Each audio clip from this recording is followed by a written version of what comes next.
Sunshine Network presents Breakfast with the Gators. Tonight, the Florida Gators play host to the Bobcats of Ohio. Once again, the Swamp is sold out. Florida fans are out in force looking for a victory as the Gators open the 2002 season with their third consecutive home game right here in Gainesville. Hello once again, everyone. Along with Nat Moore, I'm Larry Vitale. Glad to have you tuned in for Breakfast with the Gators. And today's matchup between the Florida Gators and the Bobcats of Ohio as the Gators try to get back on the winning track. Nat, last week the Gators lost to Miami, but most notably gave up over 300 yards on the ground. And that's something the coaches and players said about trying to fix right away. Well, Larry, you're right. When you give up 300 yards, the first person you look at is the middle linebacker. Matt Farrier and Reed Fleming had a very tough time versus the Hurricane last week as they're not able to get off blocks, as you see Matt Farrier getting buried there by the guard. And then the other thing you've got to be able to do is you've got to have a guy that can run from sideline to sideline. When you look at Bam Hartman, look at his numbers from last week. He's normally the weak side linebacker. He's the guy that they're going to move to the middle, strictly because he has the athleticism to make plays. Watch him on the pass rush, coming around the corner, able to swat the ball out, force a fumble. And then later in the ball game, he comes up with another big play. He's sitting back in the middle of the field, reads the throw of the quarterback, steps in, picks it off, goes for a touchdown. What you need in the middle is a guy that's going to make plays from sideline to sideline, Larry. And the Gators hope Bam Hartman is going to be that guy today against an Ohio team that runs the option, so that'll certainly challenge the Florida linebackers throughout. It's the Gators and the Bobcats, and it's coming up next. Gator Football on Sunshine Network is brought to you in part by Steak 'n Shake, famous for steak burgers. By the Associated Builders and Contractors, the voice of commercial construction. By Metro PCS, permission to speak freely. And by All Broward Hurricane, all Florida hurricane shutters featuring Magnum Force. Call 1-800-HURRICANE or visit 1-800-HURRICANE.com. We are moments away from the kick. Let's bring in the third member of our crew, Steve Babick. Steve. The Florida kicking game has issues after the first two games, both in punting and place kicking. First, punter Jason Hunter. He has struggled both with distance and also catching the snap from center. Also with the place kicking, Matt Leach, a missed extra point and a missed field goal. So the jobs are open up during the week of practice. Now, as the punting goes, it'll be Sean Morton, a junior who has never punted before. He'll get the first call to be the punter. Now, Matt Leach re-won the place kicking job, but there'll be a new holder for Matt Leach. They think that'll make a change. It'll be Sean Morton holding for Matt Leach on place kicks and not Jason Hunter. Back upstairs to you, Larry. All right, thanks a lot, Steve. And we will see the Gator kicking game a little later on. The Gators also trying to get to work on the return game. They've not been able to spring anything. To two new guys deep, Rand Carthon and Larry Kendrick are the deep return men for the Florida Gators as they await the opening kickoff from Kevin Kerr of Ohio. And this game is underway. A line drive, sidewinding kick, Carthon right through his hands, and he will down it in the end zone. And the Florida Gators will start on their own 20-yard line. And that's where Rex Grossman will go to work for the Gator offense as Rex tries to bounce back from a difficult Saturday against the University of Miami Hurricanes. The Hurricanes really hounded Rex throughout that ball game. And the numbers not Grossman-like. 528 yards, 2 TDs, and 3 interceptions for the junior out of Indiana, the Heisman runner-up a year ago.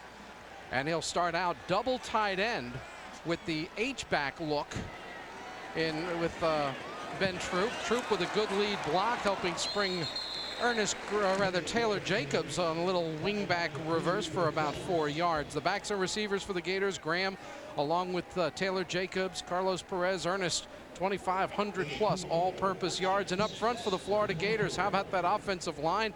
Mike DeGore's been Florida's top grader on the O-line, and freshman Randy Hand, a true freshman, debuts in orange and blue. On second down, not much there as a defender knifed in quickly. That's Dennis Chukwuemeka breaking up the play and stopping it where it'll be 3rd down and 5. Kiner, Martin, and Adamson, make it Keener, I'm sorry.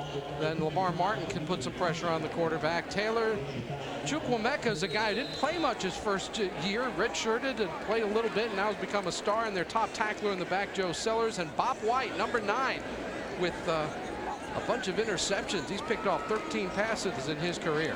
Grossman, plenty of time now, drifts out of the pocket looking for somebody, flips it into the hands of an Ohio defender, and that is Bob White with his 3rd pick of the season, the 14th of his career, and the Gators turn it over on their opening possession. Well, Larry, Rex Grossman is trying to get this ball to Taylor Jacobs. He's looking out to the left side. He's looking at Perez first. Now he's looking for Jacobs, and right here is another ill-advised pass as he throws the ball back across his body, trying to throw it inside to Jacobs, and it's picked off by White. Now we'll see the option attack from Ohio. They've gone back to that with Dontrell Jackson, a senior, native of Illinois, running the offense. A little cross-buck action and stumbling through the traffic.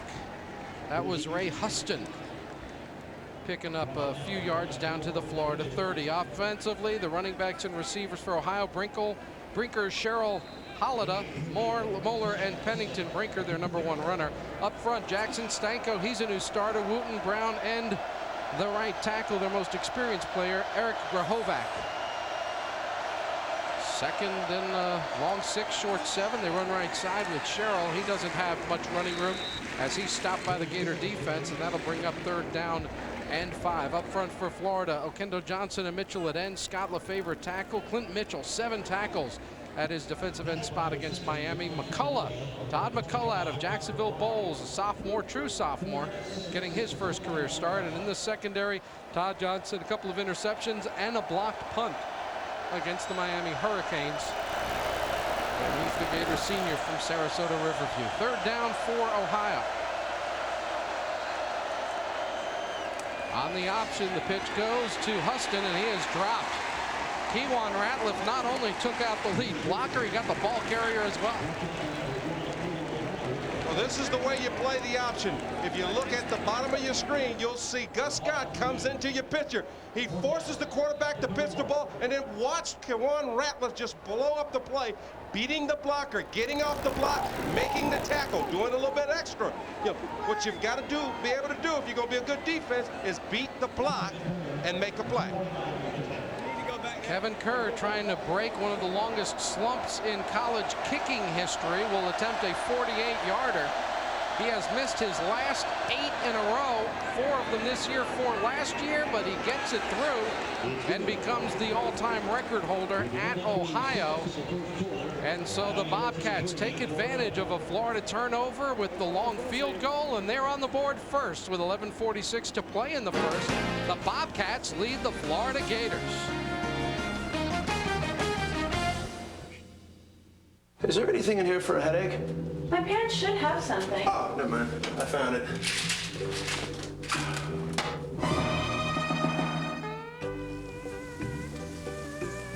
Well, why don't you come out of the pool and get something to eat?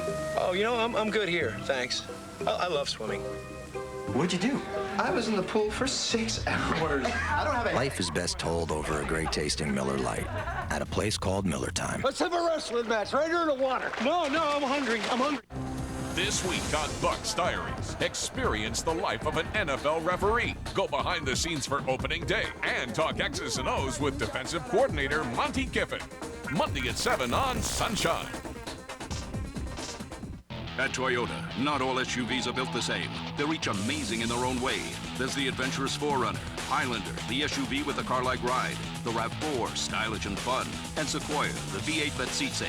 You're going to find the SUV you're looking for, even if you're not sure which one that is. And now get 0.0% APR financing for 24 months, or $1,250 cash back on the 2002 4Runner. That's right, 0.0% APR, or $1,250 cash back. There's been a great deal of research done recently on trying to determine the role that genes play in diseases. In gene therapy, we make use of that information in order to insert genes that we think may either help prevent or treat diseases. We want to shine some light into the darkness of unknown medical problems. That's important, but ultimately we want to help patients and their families with very tough problems. 3-0 Ohio on top of the Florida Gators after an interception, and Kerr kicks off high and short. Fair catch signaled for and taken at about the 26 or 27. O.J. Small, Florida sophomore receiver out of Jacksonville, signaling for the fair catch right away. And a heads-up play by O.J. Small. You know, you talk about special teams making good decisions. You saw the headedness of O.J. Smalls as the ball is kicked up in the air. He fair catches it like a punt. Can't be hit. Rex Grossman, you add in that first possession, and he's 19 for 46 with 3 interceptions in his last game plus a drive. So the Gators will try to get the offense cranked up, get number 8 cranked up. Graham running right side, waited for a seam, didn't get one, so kept stringing it out and ends up turning it upfield to about the 31-yard line. Bop White makes the tackle for Ohio. Vernell Brown did a nice job on that play as Graham was able to string it out, keeping the cornerback, Bop White, back off him for a good little period of time. Throw that wide out screen. There's Vernell. Vernell across the 35-40. V. Brown run out of bounds at the 46-yard line and a Florida first down. And that's V. Brown's first reception of the season. This is a guy that has unlimited potential. You just want to get the ball in his hands. He's a little quick scat back that is at the wide receiver. As you can see, he's able to get outside with sheer speed. Vernell's dad played for the Gators in the early 80s. A very proud papa indeed. Got the chance to visit with him a little on the practice field earlier this fall. Graham on the delay, and there's Chukwuemeka. And a loss of a couple of yards. Dennis Chukwuemeka from Huntington, West Virginia, which is where you'll find Marshall University. And Larry, when you get a 3-man line with the 4 linebackers, you got 4 guys standing up, and it really screws up the blocking scheme right there as you see Chukwuemeka coming in by himself to make the tackle, unblocked. We'll just call him Dennis. Dennis. Chucky. Yeah, that'll work. Kind of like Chewbacca, but not quite. On 2nd down and 12, just a 3-man rush. Grossman waits. Now he throws deep down the left sideline, and it's incomplete. It was right there. Taylor Jacobs had a defender Cox with him stride for stride, but Taylor couldn't pull it in. Well, this is one that Taylor Jacobs would like to have back because Rex Grossman gets great protection, Larry. Fantastic protection. Look at the good, clean pocket. He's able to step up and throw the football, and this ball is on the money, and it looks like Taylor Jacobs just took his eyes off the ball as the ball goes right through his hands right there. Woo! The Gators who have just 1 first down on 3rd and 12. Ohio shows blitz, and here they come. Florida picks it up on the slant. Nice catch made by Matt Jackson. Oh boy, I tell you, the junior really extended for that one. And Larry, you're right. Matt Jackson goes up very high to get this football, and when your quarterback is struggling, Larry, as a good receiving core, you've got to do something to help him out as Matt Jackson goes up and gets this football to maintain possession of the football. Just the 2nd catch of the season for Jackson gives the Gators the ball at the 38-yard line.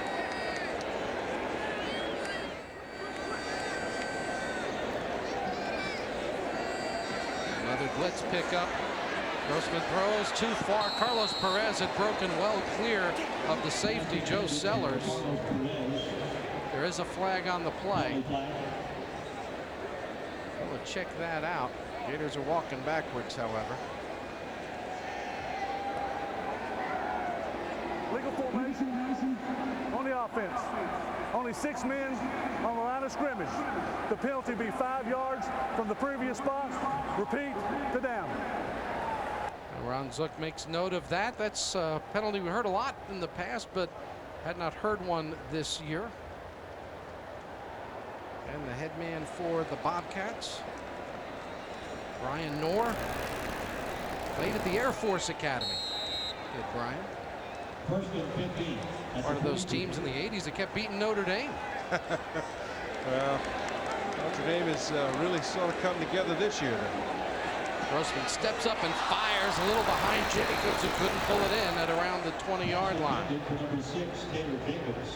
And being the type of receiver that Taylor Jacobs is, that's a catch that is makeable. It's a little bit behind him, but you know, right now your star receiver and your star quarterback is struggling as this ball's a little bit behind him. He turns, but he tries to catch it in his body instead of in his hands, Larry. The 2nd time he's done that, and both times it's gotten away from him. Ball at the 43, 2nd down and 15. Blitz coming. Grossman steps up, fires high and strong again, looking for Jacobs. And it'll be 3rd and 15. And this crowd a little bit surprised by what they're seeing in the early going. Well, you know, Rex is having to hurry this. He's getting protection, but, you know, they're coming with blitzes from all kinds of ways. As you see, Rex Grossman Taylor Jacobs, as the ball overshoots him. He's got the one-on-one. That's what you're looking for, to get your #1 receiver one-on-one going down the field. See the numbers on Rex. Rex has to throw that in a hurry. The wide out screen to Vernell Brown. Vernell just can't find any running room whatsoever, and he's dropped very close to the line of scrimmage. Carberry ends up finishing him off among a host of tacklers. Kevin Carberry. And we've got an injured Bobcat on the field. Here's another look at it. A little fake screen out to the left, and you try and get it back to Brown to use his running ability. David Jurgensen's not able to get the clean block, and that forces Vernell Brown to come back in further than he wants to, where the pursuit is. We've got timeout on the floor here at Ben Hill Griffin Stadium. 9:41 opening quarter. The Bobcats up. I'm Jimmy Rain, and this is my friend Matthew Murphy. You know, few things in a young person's life are more important than a good college education. That's why the Jimmy Rain Foundation was established, to help raise money for scholarship assistance to deserving young high school seniors like Matthew. It's been said that education is a debt we owe to future generations. Well, the Jimmy Rain Foundation is proud to have made its first installment. What makes this team a winner? It's all about training and preparation to be the best. Watch them work the upper body. Look at that precision. Some light stretching keeps them loose, and they always finish with a good steam. This Papa John's team really makes it happen. So call today for a made-to-order pizza with the finest ingredients, and you'll find out what makes Papa John's a winner. Better ingredients, better pizza. Papa John's. Our Papa John's team is proud to support the University of Florida Gators. Go Gators! It starts out business as usual. Hello? Hey, it's the sofa guys. Then one day you need to go to the bank for help. Alone, maybe. Hey, how's it going there, little buddy?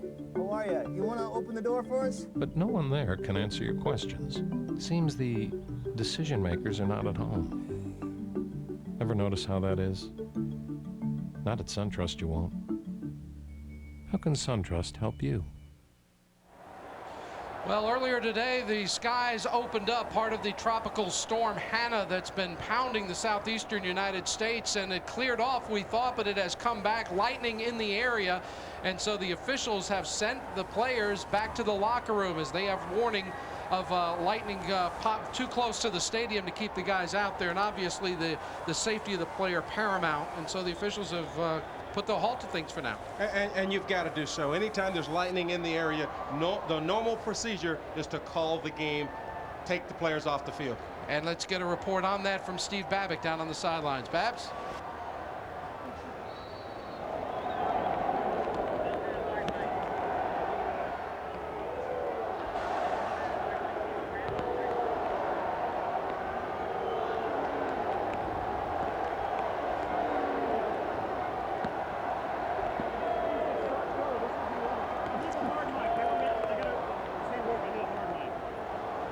Okay, we're having trouble with Steve. There you see the rain is starting to come down very hard here at the stadium. But again, the rain is not the issue. It's the lightning in the area that is the issue, and they have equipment that can monitor and check for the proximity of any lightning. And you know, the Gators went through this, I remember, back in the around 1980 or thereabouts, a game up at Georgia Tech where they had a lightning delay of about 45 minutes in Atlanta. And that's something that's been happening all day across the country because of the storm. So it's just something we have to deal with.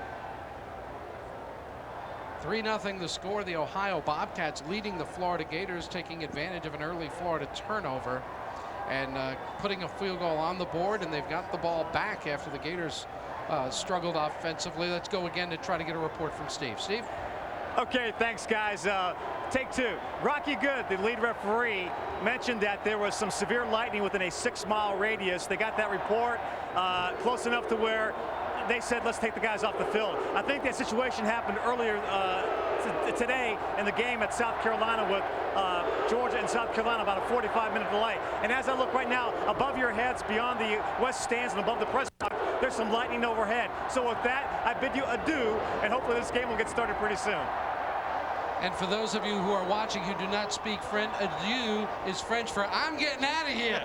There's a lot of lightning nearby, and Steve does need to go for cover, as many of the fans have.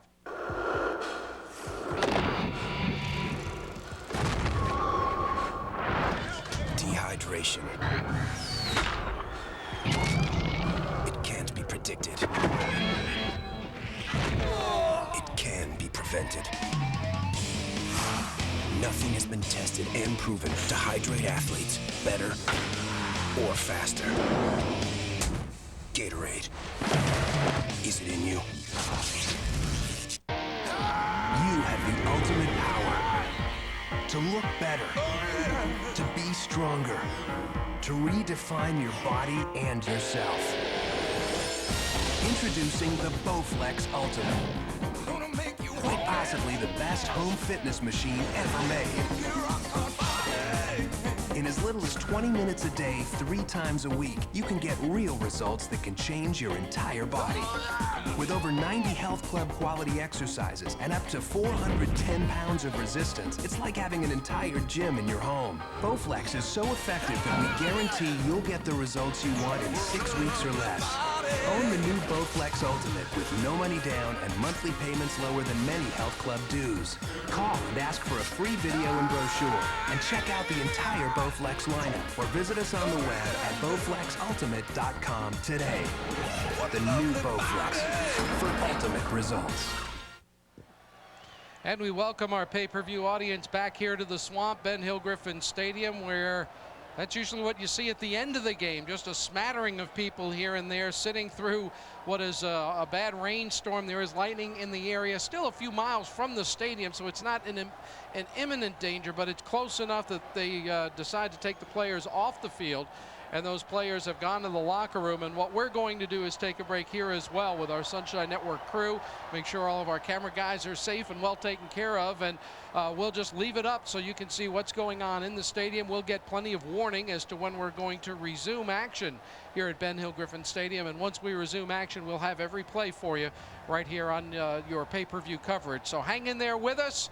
Might want to refill that bowl of chips and freshen the beverage. Do what you got to do as we wait out the lightning delay before we come back with more Florida Gator football on Sunshine. You know, Mac, when you gave me the first BC the first time, it created a relationship between us. Ouch! You're some kind of a rookie kid that got your brains kind of scrambled a little bit there. And all I remember is you looking over me and say, "Here, kid, here's a BC. I think you pulled it out of your pocket." It was kind of blurry. Got you back up a very short time. It worked fast. And you can go back out there and do your thing again. Been taking them ever since. We've been friends now since 1978 and gone through a whole lot of BCs together, and hopefully one of these days you're going to buy some. I may not drive fast anymore, at least on the racetrack. Hurry up, pick it up. But I still know what fast is. Good job. That's why I use Goodies. Because it's powder, Goodies dissolves faster than tablets, so it gets rid of the headaches fast. Go. The clock's ticking. Not bad, kid.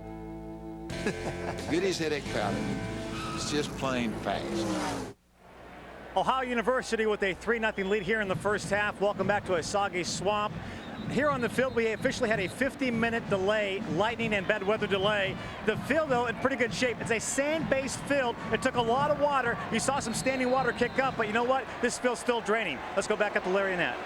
All right, thanks a lot, Steve, and we'll see how it holds up to all the trampling it's going to get now. Graham running left side, not much there. He squirts through. And he ends up getting about 4 or 5 yards out of a play that looked like it was all bottled up.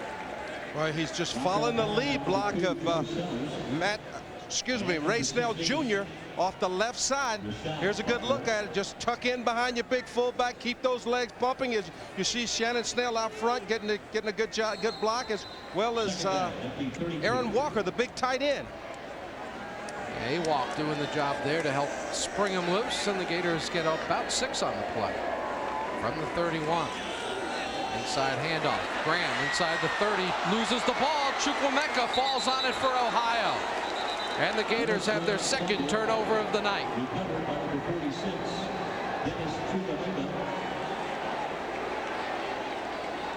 And Larry, I think we're going to see the ball on the ground quite a bit with the funky weather, the slippy, sloppy conditions. Here you see Graham making a good cut. Number 54 comes in and knocks the ball out. Martin, and Juki gets on the football. So much better field position for the Bobcats now as they have the ball at their own 32. They started at the 5-yard line just on their last possession. They'll take the option wide, turning it upfield. Lots of running room for Jackson. And Jackson will be run out of bounds at the 48-yard line. That's 15 yards, maybe 16. And an Ohio first down as Dontrell Jackson showed his running ability. And this is the first time that the Gators didn't force Jackson to pitch the football. Right there, Bam Hartman gets knocked down. You know, he's got to be able to keep that leverage, as you saw he was doing, Larry, but he's got to be able to get around the block and make the tackle. Jackson has rushed for over 1,800 yards and passed for over 1,800 yards in his career at Ohio. And they'll run option left. Jackson turns it up, lots of room again. And he goes out of bounds around the 40-yard line. It's another dozen and another first down, and back-to-back plays covering about 28 yards on the option. And Larry, this is the same identical play. He's never even thinking of pitching the football. Watch when he comes out there. All he's looking to see, can he get a block right there? He splits the gap, and he's off to the races. Same identical play he ran to the other side play before. Florida had trouble with UAB's running quarterbacks opening day. It's the only thing they had trouble with from the Blazers. Make the pitch, they go inside, there's nothing there. Ray Huston coming off a little wingback play, and that one has not fooled Florida just yet, as the Gators had a pile of guys led by Ian Scott. Clint Mitchell also in on the hit. Well, the defensive line is staying at home. They're not fooled by the play action right there. They stay there, they don't take the fake, and they make the play. And that's what you've got to do. And the option, the linebackers and the safeties have got to make the tackle on the corners. No gain on the play at second down. Crowd starts making some noise here at Ben Hill Griffin Stadium. Jackson's second man through, got past one guy, then he's caught by Savalio, who throws him forward 1.5 yards, close to the 36-yard line. Once again, defensive line does their job. They stack everything up. Now watch Bam Hartman. Right here, he steps through the would-be blocker, forces Jackson back inside. Here's another good look at the defensive line doing their job. Hartman misses the tackle, but he slows him down, and it allows Johnson to come in, Savalio to come in and make the tackle. Third down play. Big play for the Gator D here. They'll run it wide. Dontrell Jackson turns it up. The Gators are there, and they drop him 2 yards shy of a first down. Bam Hartman's there that time to make the play. Much better job by the defensive line. Watch the penetration on the right side of your screen. Right here, he has the belly back to get outside. Good job by Gus Scott of turning the play back in. Bam Hartman right there to make the play. And it's going to be too long for a field goal, so they'll go for it on fourth down. They need almost 3 full yards on the play. The ball just inside the 33.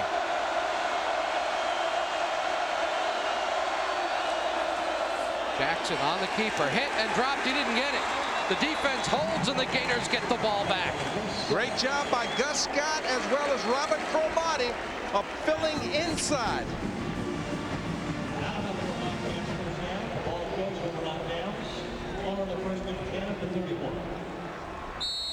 So the Gator defense holds. Ohio drove it from the 32 into Florida territory, but Florida has it back with 4:26 to play first quarter. Get all the intensity, every second of drama, wrapped up in one amazing package. Jaguars multi-game package is now on sale, and the best games of the year can be yours for one low price. See the Jaguars face off against their biggest rivals when the Redskins, Steelers, and Titans hit the field. It's 3 amazing games, one amazingly low price. Think of it as pure adrenaline wrapped in a neat little package. Call 633-2000 and reserve your multi-game package today. The Florida offense huddled over there talking with the coaching staff, getting a plan to move the football and put some points on the board. The Florida Gators have punted once, turned it over twice on their first 3 offensive opportunities. Yeah, Bobcats defense is doing a nice job of shutting down the Gators, and when they don't shut them down, the Gators have shut themselves down with the 2 costly turnovers. Brian Knorr brought his team down here coming off a 31-0 loss to Northeastern, a game in which they turned it over 5 times. Their defense has played pretty well in their first 2 ball games. They just haven't had anything going offensively. 11 turnovers, a big part of that. So let's see how the Gators respond now that they've been challenged by these Bobcats. The snap goes right through Grossman. Rex picks it up, and then he's going to be swarmed under back around the 20-yard line. So the Gators' first play of their 4th offensive possession goes backwards 12 yards. It's just the heavy, slippery, wet football goes right through Grossman's hands as he takes his eyes off it. A good snap by the center, DeGoria. Right here, you'd like to see Rex just get on the football and get down so he doesn't get hurt. Rex trying to shake some moisture off his hands as he awaits the snap, sets up and fires way high and outside to Taylor Jacobs. I don't know how it looks to you, Larry, but right now it looks like Rex is trying to get more on the football each and every time he throws it instead of a relaxed motion, which we're used to seeing. He's had a couple of them sail on him tonight, as that one did as he tried to gun it out to Taylor Jacobs.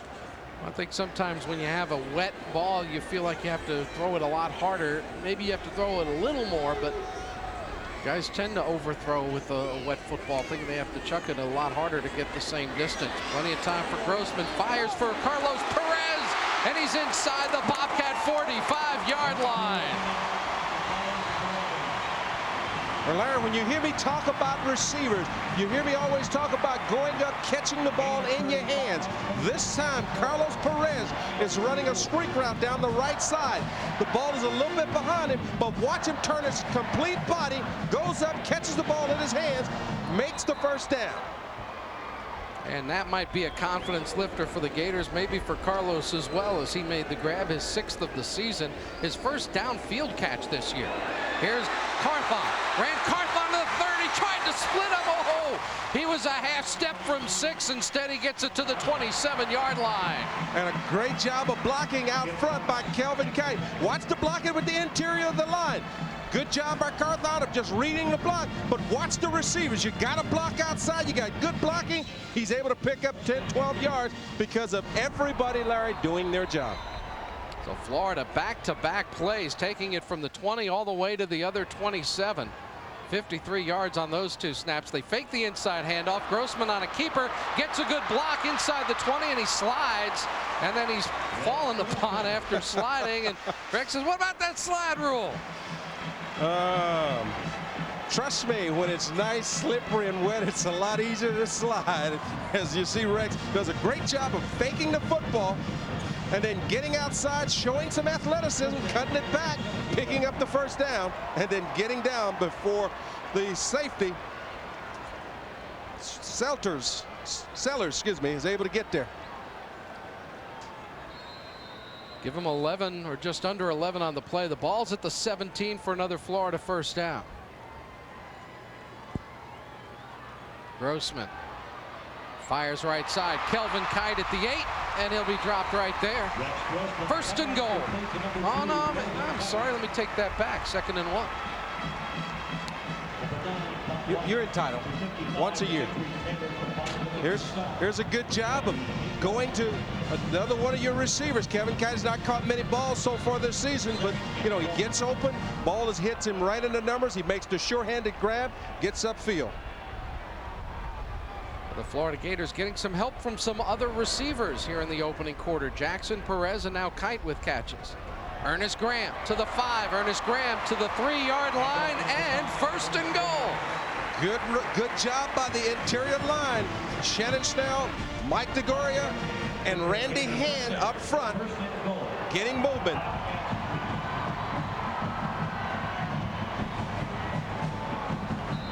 Take that back. That was actually Jonathan Colon playing the right guard position. Mo Mitchell is in at the tackle. Florida's got their big O-line in there, and they got their big running back thing as well as their offset power eye look, although they're not lined up quite the same way. We'll see if Snell comes in motion. He does. First and goal from the 3. Ernest Graham hit at the 4, trying to get outside, driven back to the 6. And they'll mark him at the 5-yard line. A loss of 2 from Chukwuemeka. I tell you what, this young man is exciting, playing his inside linebacker position. Just watch him flow down the line of scrimmage and then comes up, makes the stop right there in the hole, drives Ernest Graham backwards. You see Dennis Chukwuemeka came into this game with 19 tackles, including 7 for losses, and he just picked up his 8th tackle for a loss right there. Florida with 3 wide receivers on 2nd and goal. Grossman waiting, fires in the end zone, incomplete. Flag on the play. Jacobs went up to try to get it.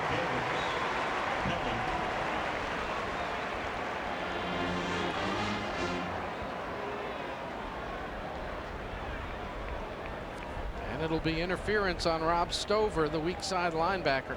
And that shows you a lot of confidence. Against the defense. The ball will be placed at the 2-yard line. Automatic first down. Larry, that shows a lot of confidence in your outside linebacker. He's matched up with the Gators' star receiver and really was in great position as Grossman tried to force that football in. Couldn't see. He must have had his right arm holding Taylor down, because Taylor gets off the ground a little better than that. On 1st and goal, Graham. Touchdown, Ernest Graham.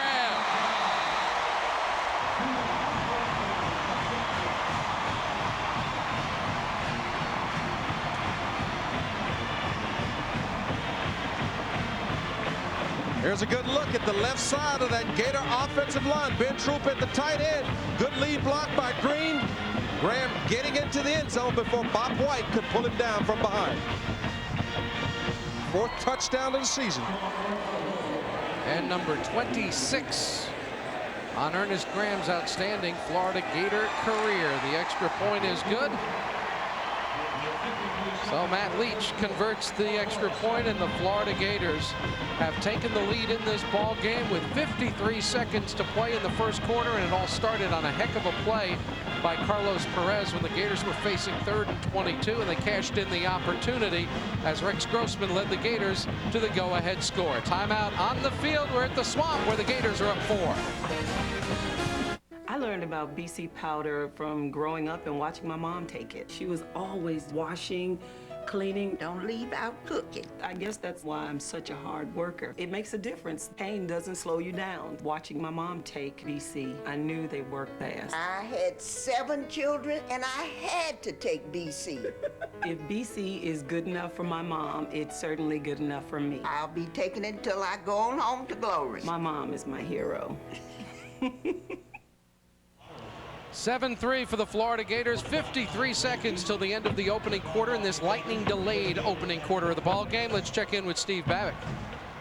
Matt, you mentioned about Mo Mitchell being in on the right side. The game began with Randy Hand at right tackle. Next series, they put Jonathan Colon back in at right tackle, David Jorgensen at right guard. This last series, you had Colon at right guard, Mo Mitchell at right tackle. Gators still trying to find the right combination. And the one part of the kicking game that had been good coming in, the kickoffs and kick coverage. That time, Matt Petrovich sails one out of bounds as he tried to drop it close to the 20. Kick out of bounds. Ball will be placed at the 35-yard line. First down. So Ohio will get excellent field position. We'll see what the Bobcats try to do. Their offense to this point has been Dontrell Jackson. Him keeping the ball has been responsible for just about all the real estate they've come up with. In fact, 35 of their 43 yards to this point of the ball game. Now the crowd again starts making some noise as the Gator defense digs in.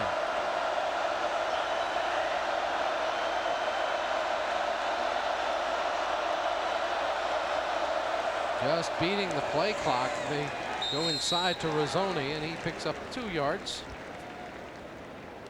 Larry, what are the guys that All last year, we called his name time after time again, Ian Scott on the nose tackle, and now what you're starting to see here is you're getting a little bit better play from the nose guard, whether it's Ian Scott or whether Savalio is in there. They're controlling the center and making it very tough for the fullback to run.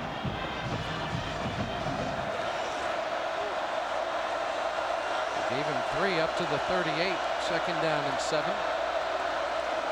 They run wide. There's the first pitch we've seen. A little bit of running room, but that disappears quickly as Huston gets it across the 40, and then he's racked down to the 43-yard line, where it will be 3rd down and 2 yards to go. And that is the final play of the opening quarter here in Gainesville, Ben Hill Griffin Stadium, Florida Field. The Gators are up 7-3. We've always gone our own way in the South. How we drive, where we drive, what we drive. The kind of cars, the kind of trucks. Like this Dodge Ram Quad Cab. The only full-size pickup with 4 real doors and a full-size bed. Plus the biggest brakes and wheels in its class. You'll find it down the road a piece at Truckville. Known in these parts as your New South Dodge dealer. When you can find the nearest locksmith. When you can check a movie time. And tell your friends you're running late. When you can find the right words to open a door. When you can do all this with a calling plan starting at $19.99 a month, that's M-Life. From AT&T Wireless. There's never been a better time to stop by an AT&T Wireless store, authorized dealer, or call 1-800-IMAGINE. What makes Steak and Shake Grill Guys better?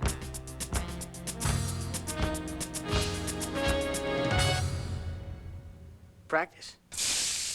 A good server can tell a lot about you by what platter side you order. Fries and chili? You're a traditionalist. Cottage cheese and salad? You feel enlightened. Soup and coleslaw? Passive-aggressive. Bean crock and bean crock? You'd be, highly unique. Steak and Shake, famous for steakburgers.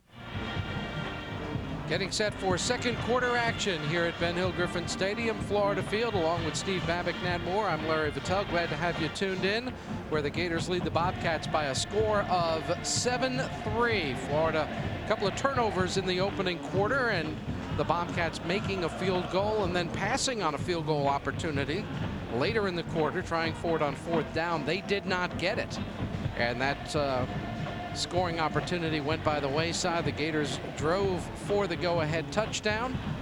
And there you see the numbers, 111 yards in the opening quarter. Rex Grossman, 4 out of 9 for 65. Had a couple of better throws in that touchdown drive. Yeah, actually got the ball on the money. Seemed to have relaxed a little bit, Larry. You see, coming out, he looked to be a little hyper, and the ball was sailing on him. 3rd down and 2 from the 43-yard line. Jackson keeps left side. He strings it out, and then he's run out of bounds.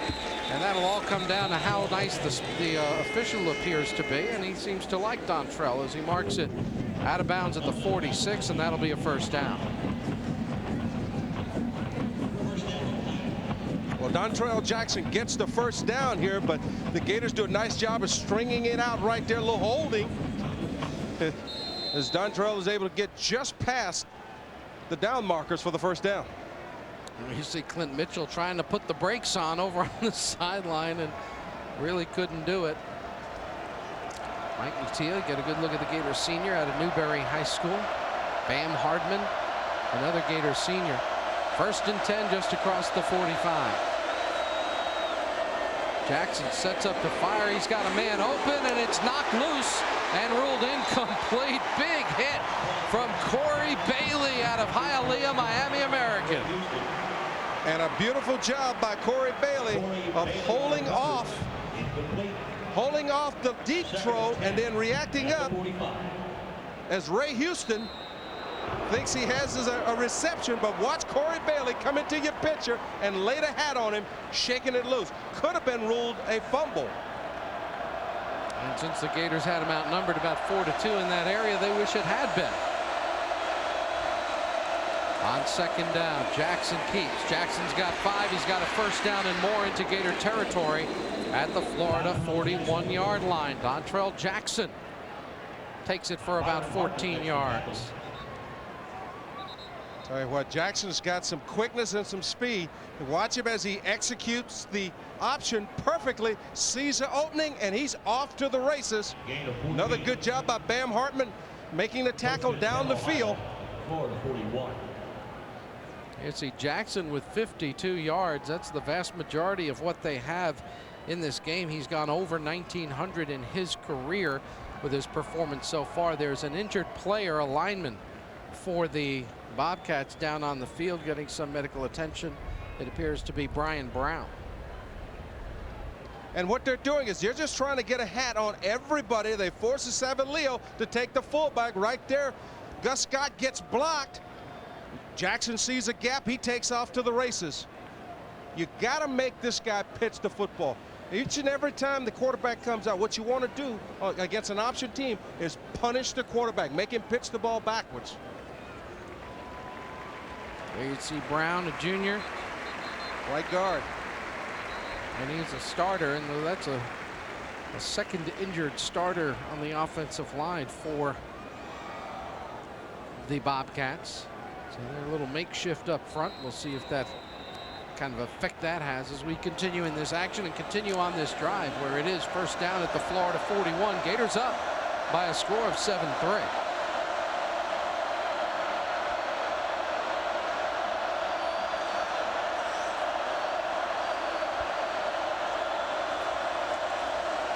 Jackson forced to pitch early, and there's Clint Mitchell to make it pay. Good team defense by the Florida Gators as they got great penetration, and Clint Mitchell finishes it off. I don't know who it was, Larry, but they shot through there like a rocket. Look at the middle of your screen.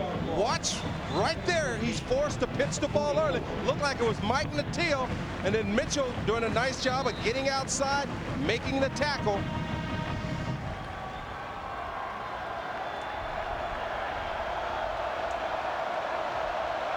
Loss of 3.5 yards on the play puts Ohio in bad down and distance on second down. Second man through is the quarterback, Jackson. He got his 5 or 6 yards and kind of dived down to the ground. It'll be third down. Let's go back down to the field and check in with our man Steve Babick. Babs? During the course of the preseason, you always wonder which young player might emerge. On the defensive side, the one guy that's emerged as the number 5 defensive back in the nickelback package has been Corey Bailey, number 7. We've already seen a big hit, him separating the ball from the wide receiver. He's been like that all season long, and Corey Bailey's been an impact player as that 5th DB. Very, very talented young safety for the Florida Gators, and he's a hitter, as we saw earlier. On third down, they run inside, hoping to get a little opening, and Razzoni had one. Unfortunately for him, and fortunately for the Gators, it closed up quickly by Bob McCray, and McCray stops him about 2 yards shy of a first down. Well, McCray makes the play, but, you know, what you're starting to see is you're leaving it up to everybody to do their job. Right now, McCray makes the play. Mike Nattil comes across, takes the quarterback, forcing him to start giving that ball off to the fullback. Well, they went for it on 4th and 2, and about the same situation in the first quarter, didn't get it. And they're going to try it again on 4th down.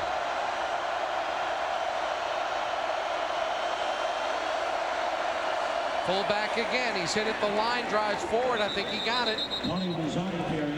Stopped by Ian Scott.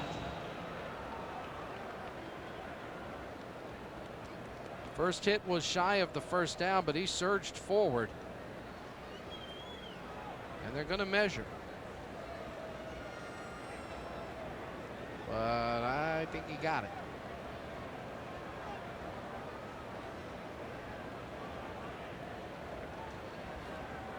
Well, you'd like to have your defense get the ball back quickly after you drive and score.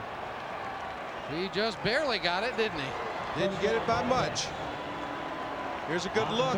You can see exactly what Razzoni sees as he cuts it up.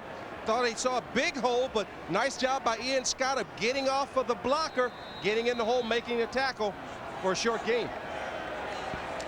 Just not quite short enough. So a fresh set of downs for the Bobcats. Inside 12 minutes to play in the first half. 7-3, Florida on top.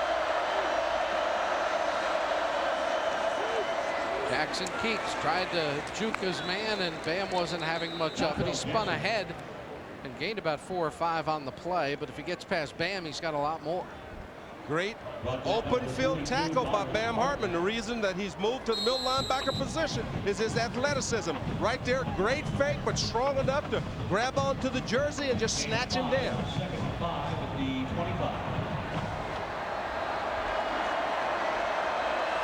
There you see Bam out of Jacksonville's Ed White High School.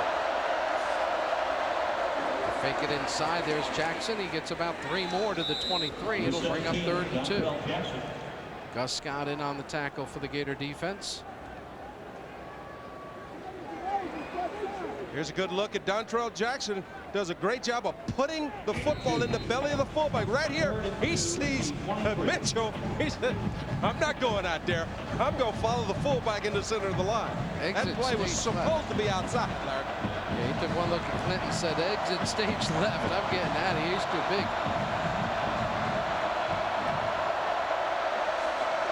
3rd down, little cross buck, gives it to their tailback Brinker. He's their leading ball carrier, and it's the first time they've called his number, and it's going to be very close again. Very impressive drive by the Bobcats as they're taking time off the clock, moving the ball down. Might take them 3-4 downs to get the first down, but they're steadily sticking to their game plan of trying to control the football. And the Gator run defense giving up 228 yards a game coming in after the first 2. Not able to stop them again, as it was a first down by basically whatever the distance is from the end of the stripe, about 1.5 inches, but that's all it takes. So they move the chains yet again, and they have come in here. The Bobcats are playing with I don't know how much confidence they came in with, but it seems to be building as they continue to move the chains. Well, when you look up and you're at Florida Field, you're in the swamp, you got 10 minutes to go in the first quarter, you're still in a ball game that you expect to be blown out early, your confidence got to build. Fake to the fullback. Jackson keeps. Jackson gets 5 down to the 16-yard line. See Arpege roll into the game for the first time, but the Gators have really had difficulty dealing with number 17, Dontrell Jackson. Came in on a sore ankle and wasn't sure whether he's going to start, but he looks to be full speed, as you can see. Great athleticism, able to use that speed and quickness to get outside, picking up big yardage versus this Gator defense, and then wisely getting out of bounds to keep from taking the punishment.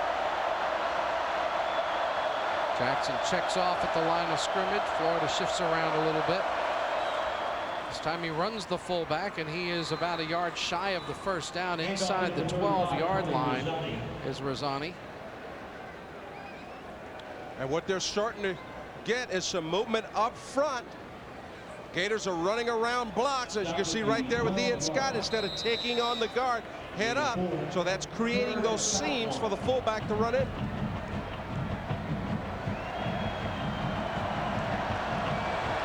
Spear in the orange shirt, a grad assistant working with the Gator defensive front with Red Anderson.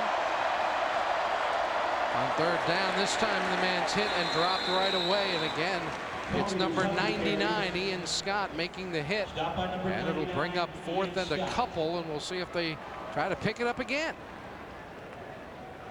Here's another good look at it right there. Ian Scott fights through the double team, sifts through all that, comes up with the ball carrier. Razzani makes the tackle. And they want to talk it over, do the Bobcats. So they call timeout with 8 minutes and 27 seconds to play until halftime. A long drive for the Bobcats, faced with 4th down at the Gator 13.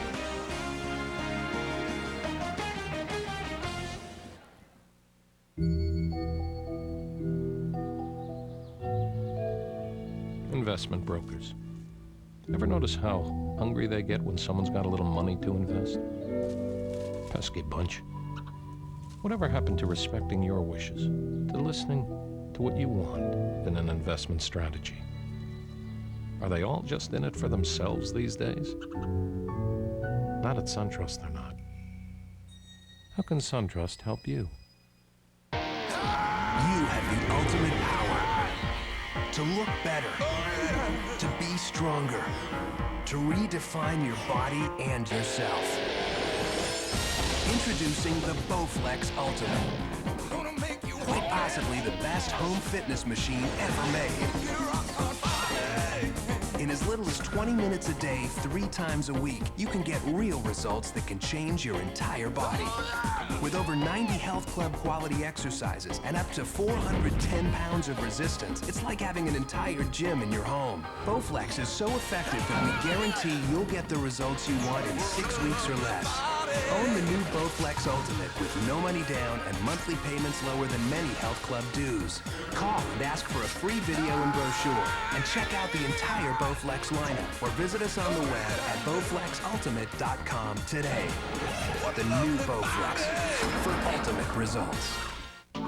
Now, it's Florida's one and only regional sports newscast, and it's coming at you exclusively on Sunshine Network, the Inside Angle. So I told them to fake that sweep, throw the takeoff. They did, it was intercepted. Covering every team from across the state.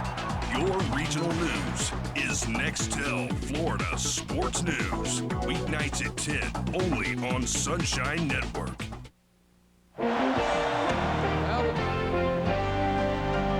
Now the Florida Gators leading by a 7-3 count with 8:27 to play. It's in the fourth down situation for Dontrell Jackson and the Ohio Bobcats.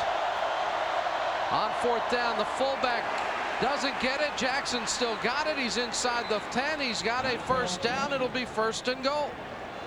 Well, Larry, you've got to give Dontrell Jackson credit for just being a great musician with the football. Now, right here, you look like Rizzoni has it. Of course, that forces Savalio to take it, and then you see Okendo Johnson diving at the feet of Jackson as he's got the quick feet and is able to get around him, picking up the first down. 1st and goal inside the 10, and what's so impressive, they've taken a ton of time off the clock and kept that Gator offense on the sidelines. On 1st and goal, this time the fullback does get it, but Rizzoni doesn't get stopped as he surges forward close to the 6.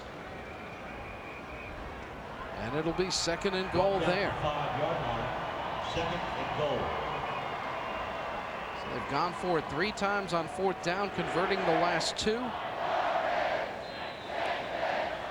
Ron Zook looks on, looking for his defense to make a play to keep the Bobcats out of the end zone. And a confused Bobcat team is going to call another timeout. Their 2nd timeout. They have just 1 remaining. And we'll find out what they're going to do as we have timeout here in the Swamp. 7-3 Gators.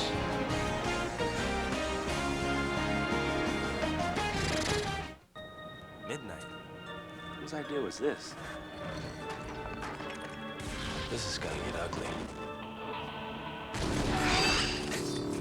Real ugly.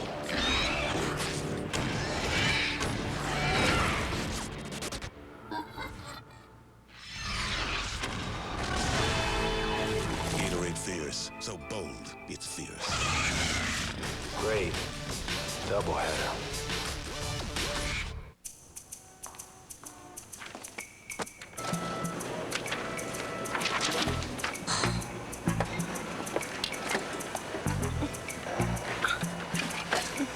Excuse me.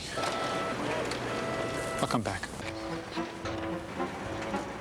What did you say? Well, before I had the chance to say anything, he was gone. And he thinks I'm a perv. I understand. Life is best told over a great tasting Miller Lite at a place called Miller Time.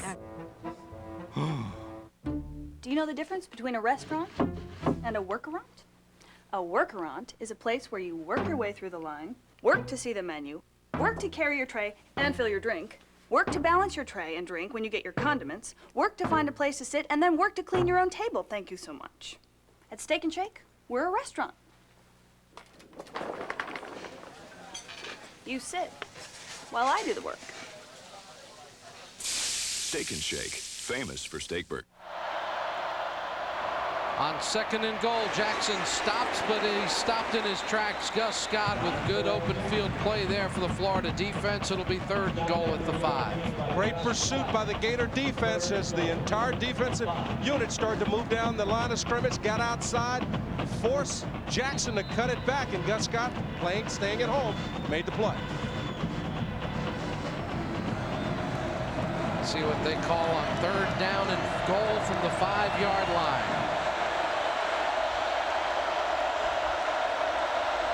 Huston in motion. The fullback gets it, spins off a tackle, and gets 2.5 yards after being hit at the line of scrimmage. It'll be 4th and goal inside the 3. Good tough running by Rizzoni. Tony Rizzoni gets hit right there at the line of scrimmage by Ian Scott. Bounces off, falls forward for a couple of yards. And after going for it on 4th down twice during this drive, they will settle for the field goal attempt this time. Not wanting to come out of this drive empty, so Kerr will attempt the field goal. He made a 48-yarder. This is just a 20-yarder. Basically an extra point, but it counts 3 times as much. So he makes the field goal. The Bobcats score their 2nd 3-pointer. It's a 7-6 game.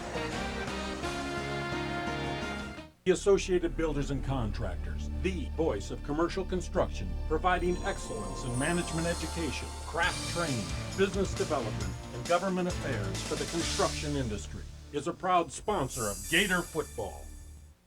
So you say you're a football expert? Well, prove it. Log on to SunshineNetwork.com and make your picks in the Sunshine Network football pool. You could win great weekly prizes or the grand prize of an all-inclusive trip for 2 to a beaches resort in Jamaica. So log on today and play.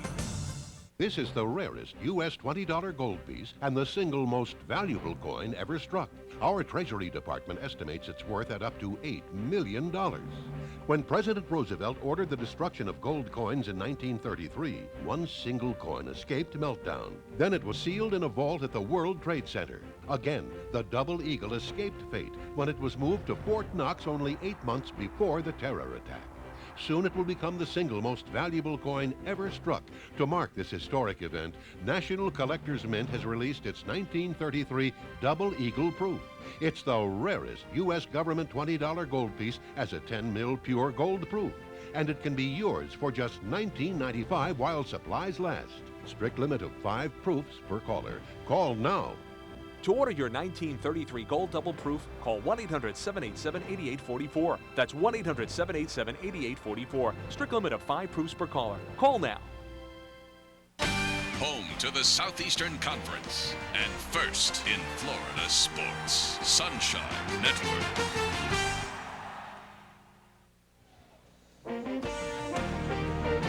Gator football on Sunshine Network is brought to you in part by Dodge. You can take life as it comes, or you can grab life by the horns. By Discount Auto Parts and Advanced Auto Parts, proud sponsors of the Florida Gators.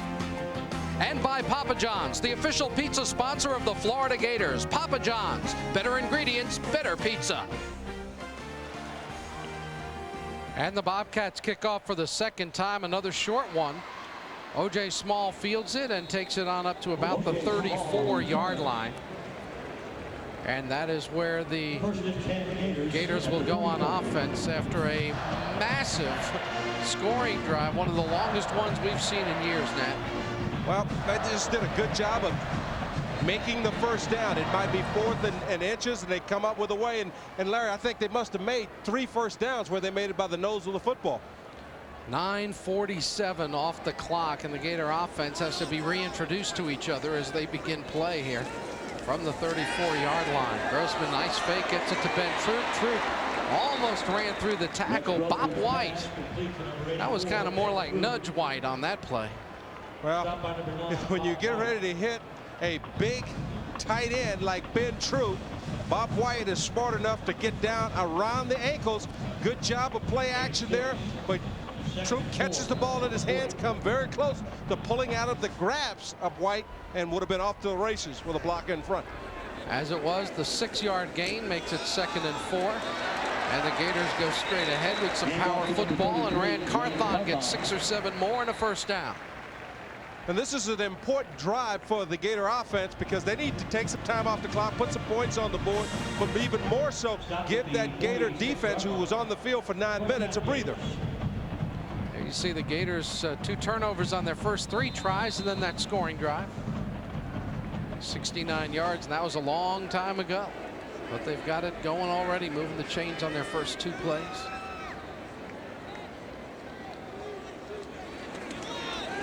Play action, Grossman pressured, and down he goes. Keith Adamson makes the sack back at the 36-yard line, a loss of about a dozen. That's your right defensive end, getting penetration. Comes right between the guard and the tackle. Max Starks and Shannon Snell gets the sack of Grossman. Second and 21 on the 36. So Ohio continues the pressure on the Florida quarterback that we saw really the first two games. UAB had 3 sacks at Rex. Grossman sets and looks to fire long. There's Jacobs streaking, but it's too strong. And that'll bring up a 3rd down and long for the Florida Gator offense. If you can predict the winner of college and pro football games, then you could win a tailgate package by playing the Sunshine Network pool. Go to sunshinenetwork.com for all the details.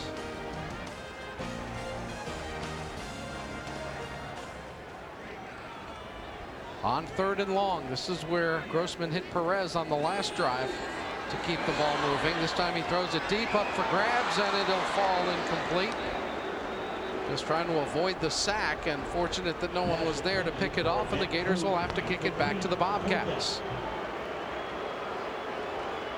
Well, once again, you get Grossman gets pressure right up the front from Chucky, as well as big number 54 Martin, and he throws it up for grabs, come very close to being intercepted by Bob White.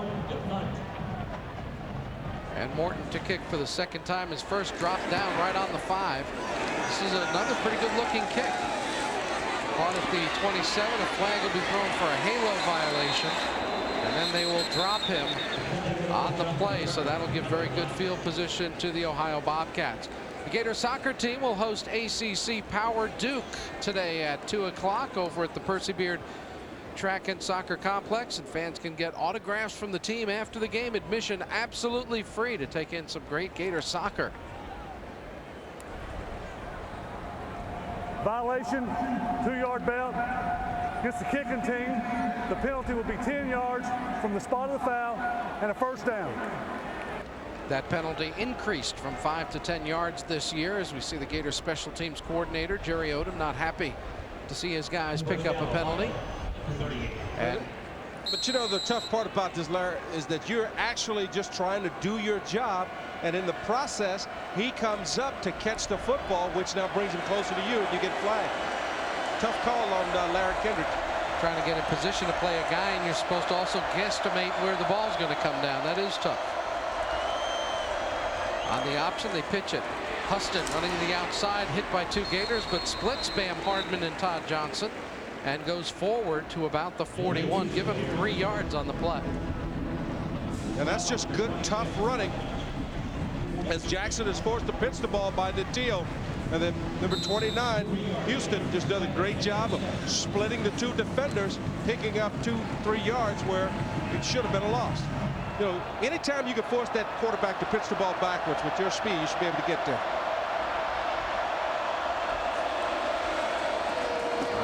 Wide, Dontrell Jackson, flag on the play. And that is very likely to be offensive holding. The play gained about 4 yards. But it will not count. They'll send the ball back for Ron Zook's Gator D. He'll get a little better down and distance situation. Illegal block in the back against the offense. The penalty's 10 yards from the spot of the foul, remains 2nd down. This is a team that does not throw the ball well or often. If you look at the top right side of your screen, you'll see the Gators flowing out, trying to get into the lanes, and a block in the back by number 28, Joe Sherrill. Put the ball at the 31-yard line. Makes it 2nd down and 17. Jackson keeps it, and he's dropped by Ian Scott back on the 29. So a loss of 2 as Ian makes the play. By number 99, Ian Scott. This is just a beautiful job by Ian Scott of reading the quarterback, and the big fella has a little giddy up in his gait as he's able to run Jackson down from behind as he comes out on the option. Third down opportunity for the Bobcats. This is their longest third down play. 3rd and 19. They are 2 for 8 on third down. They run it. They get about maybe half. Joe Sherrill on the carry, senior out of Cincinnati. Well, when you look at this football team, 3rd and 28, and they run the handoff to the fullback, it tells you they have no ability to throw the football whatsoever. The Gator defense calls timeout, so with 2:13 left in the first half, they want a chance to put more points on the board, and we'll be back to show it to you. It may sound crazy, but this is what I do for a living. I'm in the business of entertaining, and business is just a headache. I started taking BC for headaches, but it works on everything: back, shoulder, elbows, and other things, you know, that gravity has something to do with. BC works so fast you don't even realize it. I'm 31, and with BC, I can still do this for a living. It's pretty cool. I've found out what these cargo pants are good for. This is it right here. Gator football on Sunshine Network is brought to you in part by Shands Healthcare, with 9 hospitals to serve you, including Shands at the University of Florida, the state's leading academic medical center. And by Great Southern Wood, makers of Osmos pressure-treated pine. If it doesn't say Osmos on the yellow tag, believe me, you don't want it. So on 4th down, the Bobcats of Ohio will not gamble. They're going to kick it back to the Florida Gators as Kerr is there to kick. Kewan back to receive for Florida. Yardage about even, score about even. 7-6 ball game. There's a high driving kick. Kewan backs all the way to the 14-yard line. Ratliff breaks it to the right side, looking for a block or two. He gets him. Kewan to the 40. Ratliff to midfield and down to the 46-yard line. And Larry, that's the Kewan Ratliff that we've been waiting to see. Not fair catching the football, but catching the football, getting up, making the first guy miss, getting behind that ball, and picking up tremendous yardage. Right there, he makes the first guy miss. That's what you do when you're a return specialist. You're not going to get everybody blocked. Good running by Kewan Ratliff. Shades of number 3 for the Florida Gators. Remember Lito Shepherd? He could do this pretty well.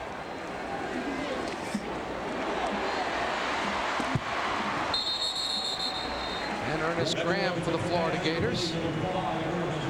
Gets a little yardage down inside the 40 to about the 38. Give him 7. They spotted the ball at the 45. 1:46 until halftime. The Gators have 2 timeouts, so the clock should not be a factor.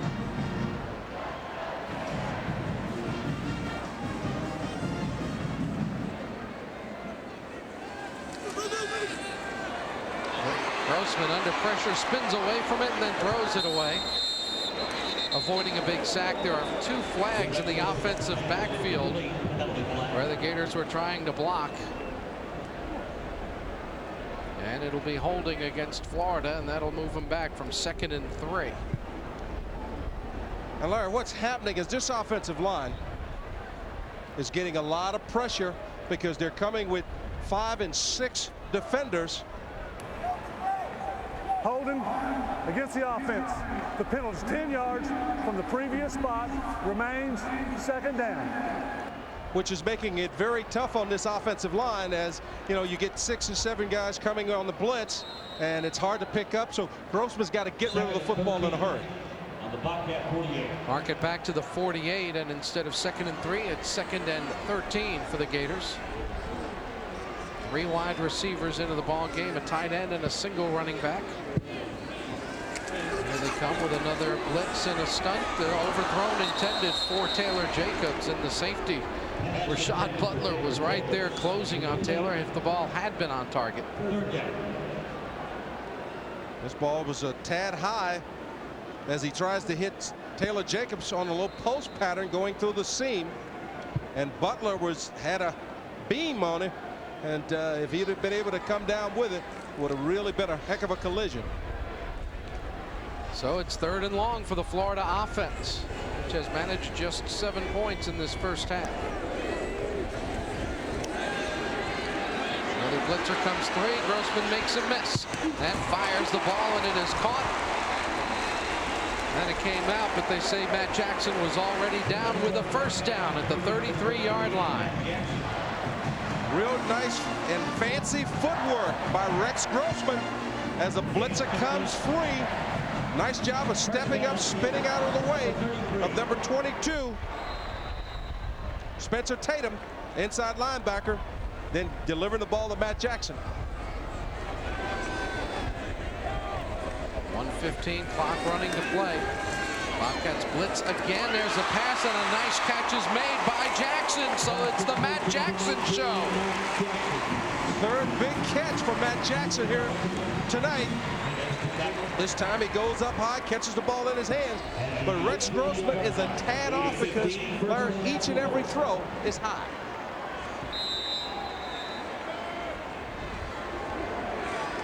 Mark the ball at the 18-yard line as the clock winds down. Inside a minute to go, first half. Grossman stands up tall to the pressure. End zone touchdown, Aaron Walker.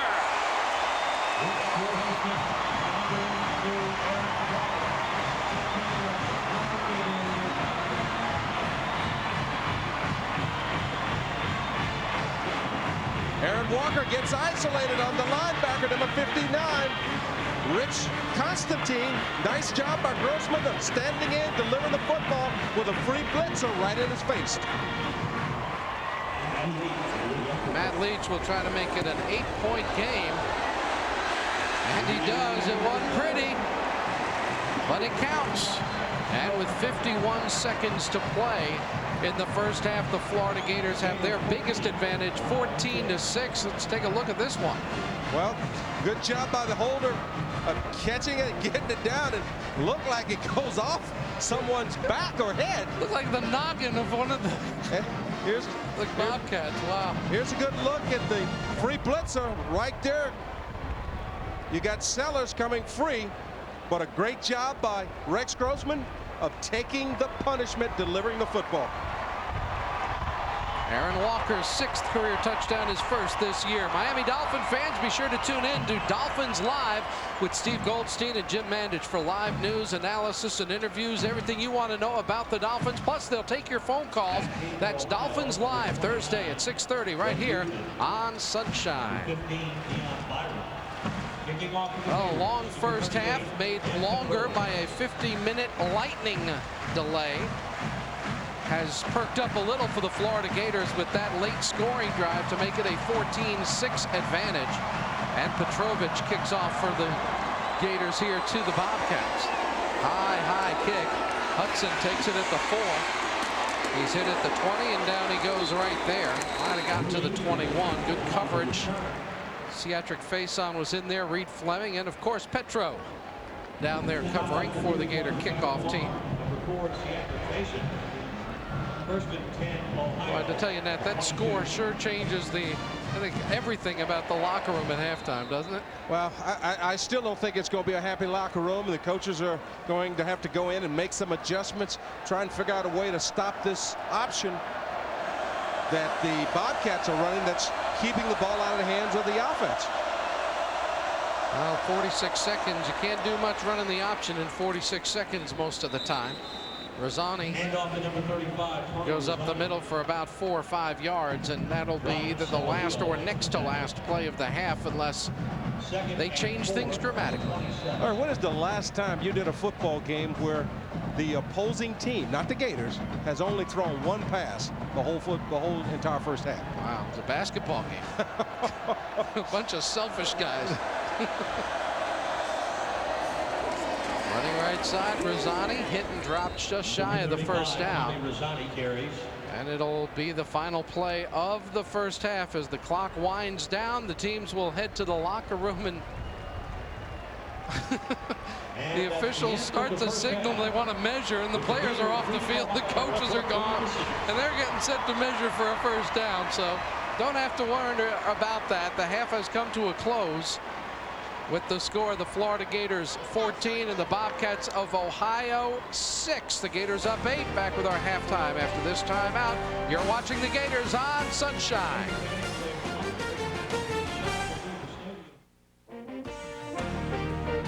Florida football on Sunshine Network is brought to you in part by Napa. Best parts, best price.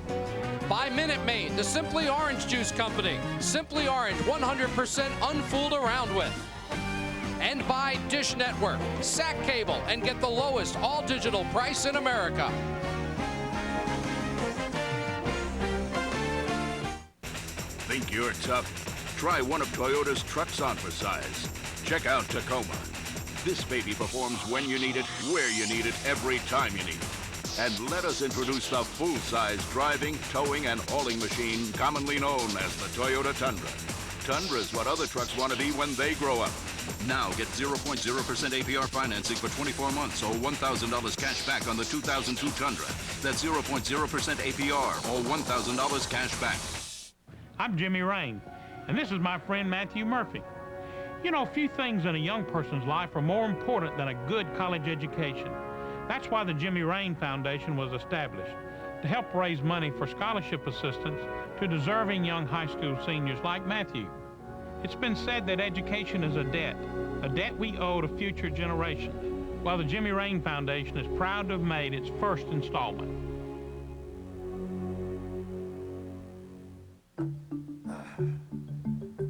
It starts out business as usual. Hello? Hey, it's the sofa guys. Then one day you need to go to the bank for help. A loan, maybe. Hey, how's it going there, little buddy? How are you? You want to open the door for us? But no one there can answer your questions. Seems the decision makers are not at home. Ever notice how that is? Not at SunTrust, you won't. How can SunTrust help you? Florida football on Sunshine Network is brought to you in part by SunTrust. How can we help you? 14-6 is our score at the half. The Florida Gators leading the Bobcats of Ohio, a game that's been a lot tougher than most expected.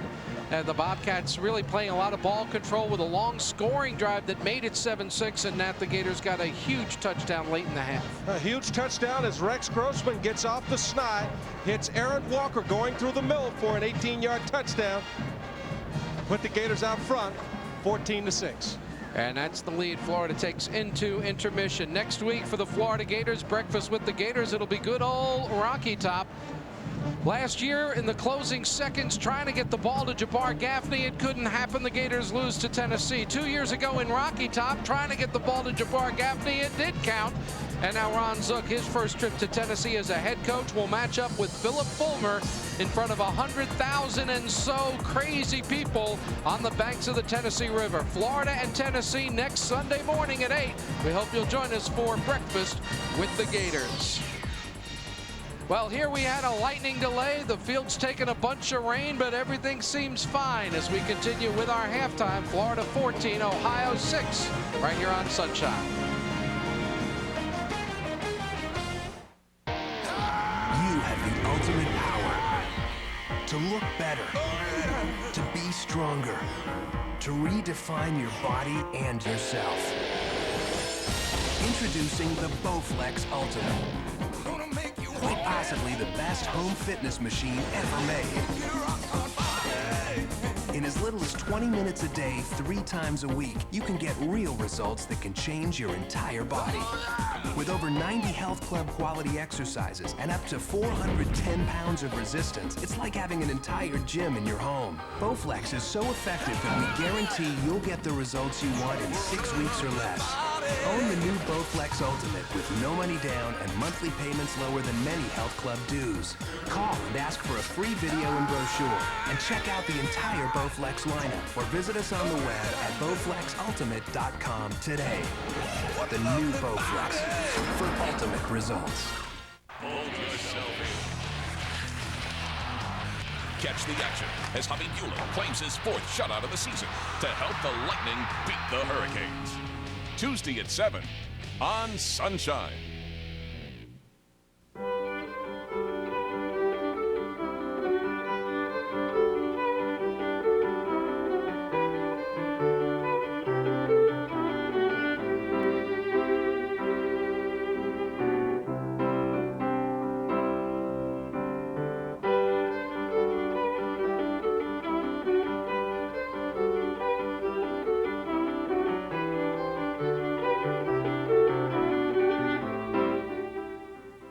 This is Steak and Shake Genuine Chili, to which we add cheese and onion to make chili deluxe. And if we add spaghetti and our special sauce and extra chili beef to that, you get a chili 3-way, which becomes a 5-way with cheese and onions. Or if you just want the chili beef, special sauce, and spaghetti, you get a Chili Mac, which, if you want onion and cheese on that, becomes a Chili Mac Supreme. Now you know which is which is which is which is which is which. Steak and Shake, famous for steak burgers. 14-6 our score, just moments away from the start of the second half here at the Swamp. The Florida Gators leading the Bobcats of Ohio, and that this first half really didn't go the Gators' way in any way. Didn't get off to a good start, struggled early on, and basically took a couple great plays by some guys that we don't look for those plays to come from to get this Gator offense jump started. Let's check out the first half highlights here at the Swamp. And when you talk about guys that you're not used to seeing making the big play early on, you know, you got to look at Carlos Perez. Makes a twisting great catch to keep the drive alive on third down. And this sets up this touchdown where Ernest Graham is able to follow Willie Green into the end zone to put the Gators up 7-3. And this is just a great play by young guy Corey Bailey as he comes over and really puts the hat on the wide receiver, number 29, Ray Houston, shaking loose the football. And this is what we've been waiting for. Kawan Ratliff getting off to a good move right there and then turning it upfield, picking up 41 yards on a punt return, something that we've been sorely missing this season. And then Rex Grossman finally gets on track. Nice job of avoiding the sack and getting the ball to Matt Jackson. Here you see once again, he gets a blitz from Sellers. He steps up inside, gets the ball. Aaron Walker, touchdown, putting the Gators up 14-6. The halftime stats are brought to you by SunTrust. How can we help you? And there's two stats that jump out at you. 124 yards rushing for the Bobcats and 19 minutes and 19 seconds controlling the clock. And as a result, the Gators, despite not having the time of possession or the turnovers, they've got the lead 14-6. Let's go down to the field and check in with Steve Babick. Steve? Ron, first of all, in the first half, defensively, what adjustments will you have to make from what you saw in the first half? Oh, we got to stop the quarterback. I mean, that's the one play that they're hurting us with, and they're getting their motion in to get us unbalanced, and you know, we got to make sure we get the quarterback handled. Offensively, protection.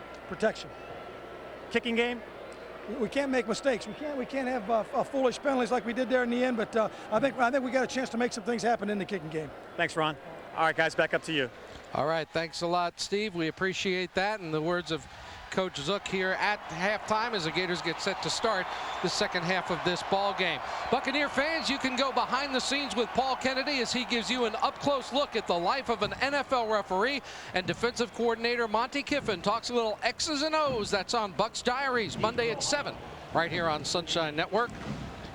And in case you were worried about it drying out too much here, don't worry, it won't. The rain is coming again here in Gainesville at Ben Hill Griffin Stadium as Matt Petrovich gets set to kick off to start the second half of this contest. We had a lightning delay earlier, and now we've just got rain, and rain is the great equalizer, Nat. It really can make it tough for the favorites. Well, you've had a couple balls that basically have been put on the ground by the Gators because it was wet, and then you look at a team like the Bobcats that do not throw the football. You know, they actually run the football, so there's not going to be many balls on the ground. And there's some excellent kick coverage for the Florida Gators. Larry Kendrick and Petrovich down there. Also, Ciatric face on, and we have a shaken up Bobcat on the play. Great coverage. Well, this is just good, hard, physical football, as you see right there. Kendrick's coming in, as well as Petrovic, and really putting the hat on the return specials, number 29, Ray Houston. And he is down. He's the guy they are tending to out there on the field. And you can see just how much it is raining here at Ben Hill Griffin Stadium. Tropical Storm Hannah responsible for all of this as it heads up through Georgia and on up the coast. I know they had problems with Auburn's game, Carolina and Georgia, 13-7 Georgia victory today. Let's take another look. Here's another look as you see Houston gets hit right there by Kendricks, and then Petrovic comes in. That's the second time tonight that Houston has got lambasted by a Gator defender. The Gator volleyball team will return to the O'Connell Center on Tuesday, September 24th at 7 o'clock when Florida takes on the Seminoles of Florida State. What a day for the Lady Gators Saturday as they knocked off #1 Stanford. Mary Wise's team awfully good again, and they'll take on the Seminoles. We hope to see you in the O'Connell Center for that one. That's about a week from Tuesday, if I get my calendars straight. And fortunately, Huston is okay. And he will head off to the sidelines, and Ohio will go on offense. We'll see what the Gators do about dealing with this running attack for Ohio that ate up so much of the clock in the first 30 minutes of this game.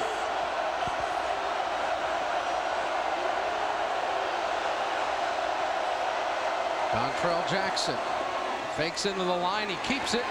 And then he's hit after a short gain and falls forward to about the 23. So he got 5, maybe 6 yards out of it. It didn't look like it was going anywhere. This guy just does a great job of putting the football in on the belly of the fullback, forcing the defensive line to take the fullback, then coming out, reading the gaps, accelerate, picking up 4 or 5 yards at a clip. Mike Natil, the first man on the hit. There you see Jackson with 81 of his team's 130 yards of total offense. He keeps again. He's hit and dropped at the 25-yard line. Got maybe 2. It'll bring up 3rd down and a long 2 for the Bobcats. Todd McCullough in on a play along with Bam Harden. Here's a good look at it. There you see Ian Scott fighting, trying to shrink the hole down, and the Gators coming from everywhere. But another nice job by Walker Jackson of tucking in, picking up good yardage, make it 3rd and short. 2 out of 9 on 3rd down for the Bobcats. They run inside and they get it up to about the 29-yard line. That's Joe Sherrill.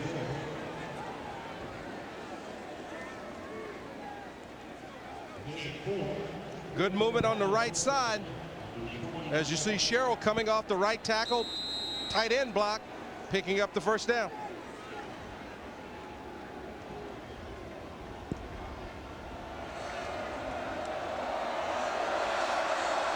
From the 29-yard line.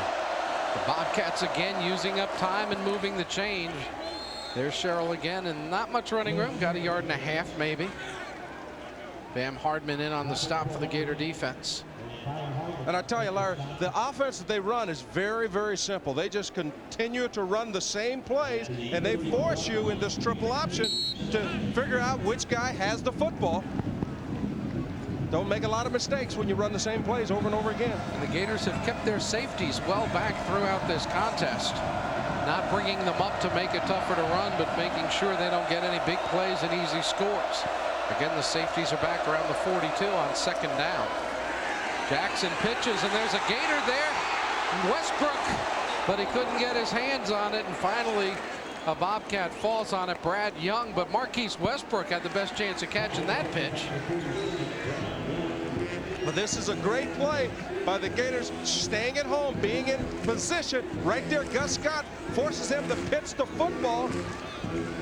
Marquise Westbrook has a chance to get it, but he's not able to come up with it as number 47, Brad Young, falls on the football. And mark it back to the 20 as the junior from Cordele, Georgia, in good position defensively for the Gators that time. Ball inside the 20. They have to get almost to the 40. They're in a little reverse with that Brad Young guy. Figured, hey, he's willing to fall on a fumble. We'll give him a ball. And he gets 2 yards, so they'll turn it back over to their kicking game again. Well, I'm going to give them the benefit of the doubt. It's raining, so because of that, they don't want to take a chance on trying to throw the football as they're running all these reverses and quick cross traps and stuff on 3rd and forever. John Thompson's got to like that better to see him get the ball back after allowing just the 1 first down. Nothing like that 20-play, 9-minute, 47-second drive they gave up earlier in the contest. Gators look like they're coming after the kicker, but they are not. There's a kick wobbling toward the sideline, goes well out of bounds, and they will mark it at the 47-yard line where the Gators will go on offense here at the Swamp. Everyday folks in your hometown come to Napa Auto Parts for the best parts in the business. Domestic or import, Napa has prices to fit any budget and parts to fit any car. So when the time comes to buy parts for your car, truck, van, or boat, come to Napa for the best parts, best service, and the best price. Register to win a Ron Zook autographed football at participating Napa Auto Parts stores today. No purchase necessary. See store for details. We keep America running.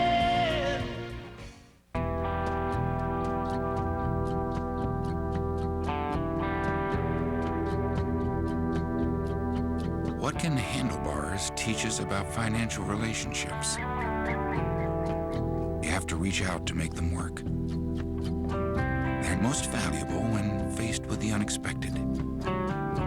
Wisdom is everywhere. Uncommon wisdom is knowing how to apply it.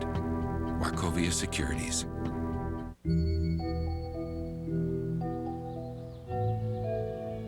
Investment brokers. Ever notice how hungry they get when someone's got a little money to invest? Pesky bunch.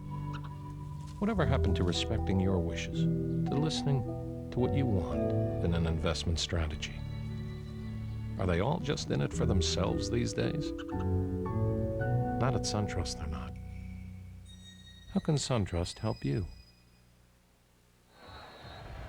I see some of the crowd trying to stay a little bit dry. That's not exactly going to be real successful, but you got to admire the effort. Grossman juggled the snap, got it under control, and Ernest Graham took it up the middle for about 3 yards. And that'll bring up 2nd down and 7. They put it right on the midfield stripe. The defense huddled over there. There's Jerry Odom along with James Spear, Coach John Thompson. Okay, that's a good job, Bob. Take your responsibility. Spill everything, take the fullback on the beer block. That's a nice job.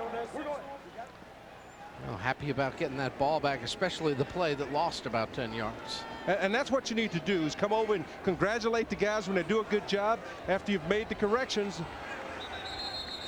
And a flag on the play. 4 seconds on the play clock, so some linemen must have moved a little bit. They're looking at the right side.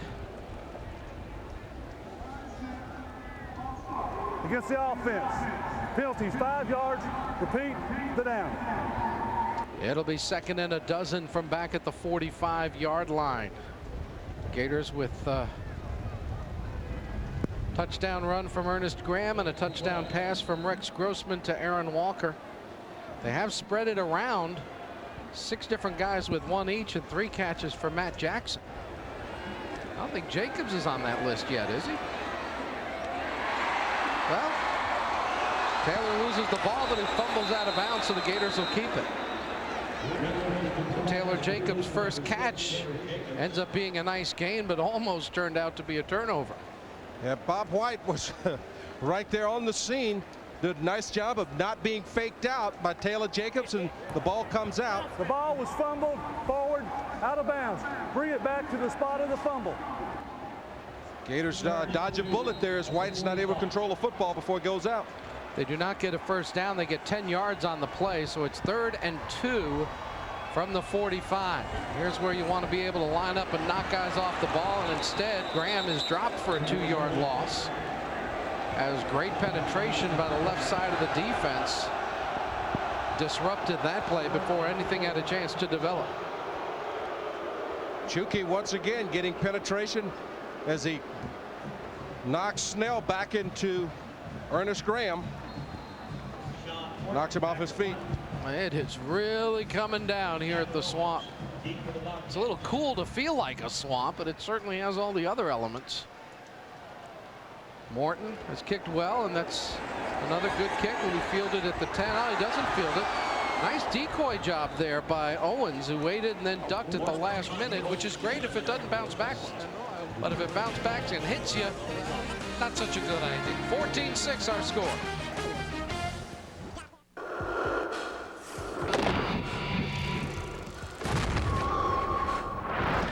Dehydration. It can't be predicted. It can be prevented.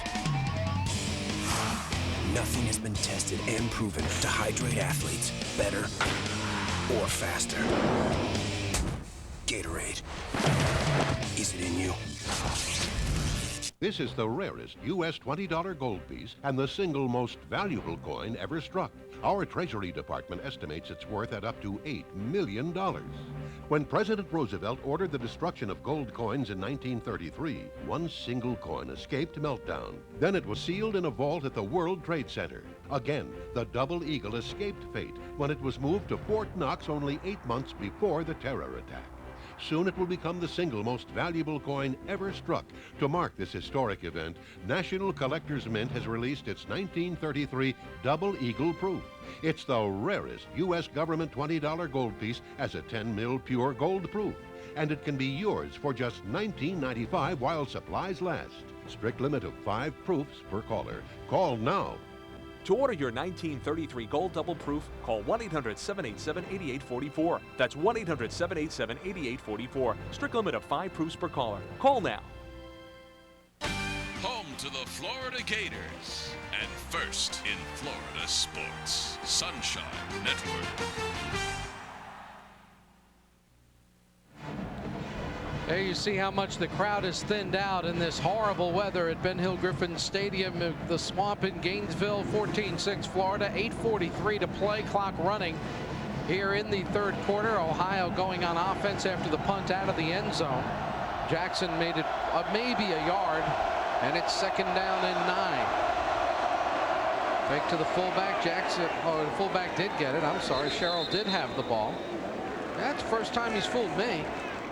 And he gets it up to about the 23, maybe the 24. It'll be 3rd down.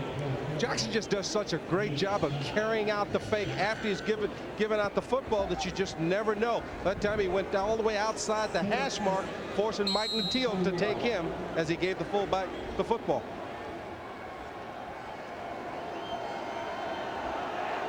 (14-6) inside 8 minutes to play in the third, and one pass play. Jackson tried to get it down the sideline. Corey Bailey broke it up. They said, okay, that's enough of that.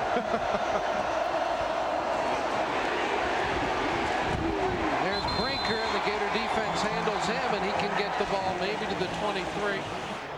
Todd McCullough with the good defense for the Gators. Todd McCullough's sitting there reading his keys. He has it all the way, gets outside, breaks down, makes the short tackle on Brinker, stopping him short of the 1st down, forcing the punt. You see the sophomore didn't play much last year as a freshman. Started getting some special teams action late. And now moving into the starting lineup this week for Florida. He's been on a few plays. Burnell Brown deep to receive for Florida at around the 36-yard line.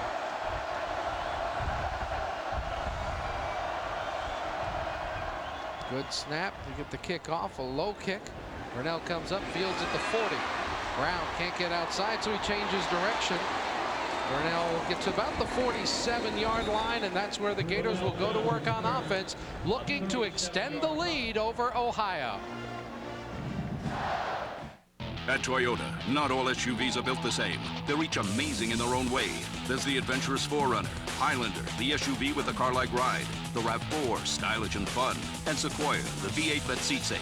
You're going to find the SUV you're looking for, even if you're not sure which one that is. And now get 0.0% APR financing for 24 months, or $1,250 cash back on the 2002 4Runner.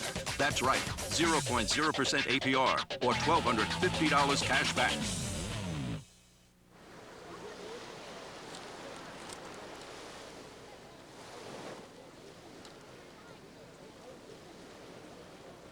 Wow.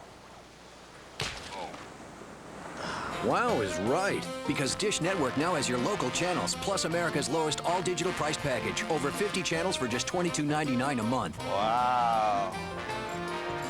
Visit Sears or a participating retailer today or call 1-800-333-DISH and ask about our free Dish offer.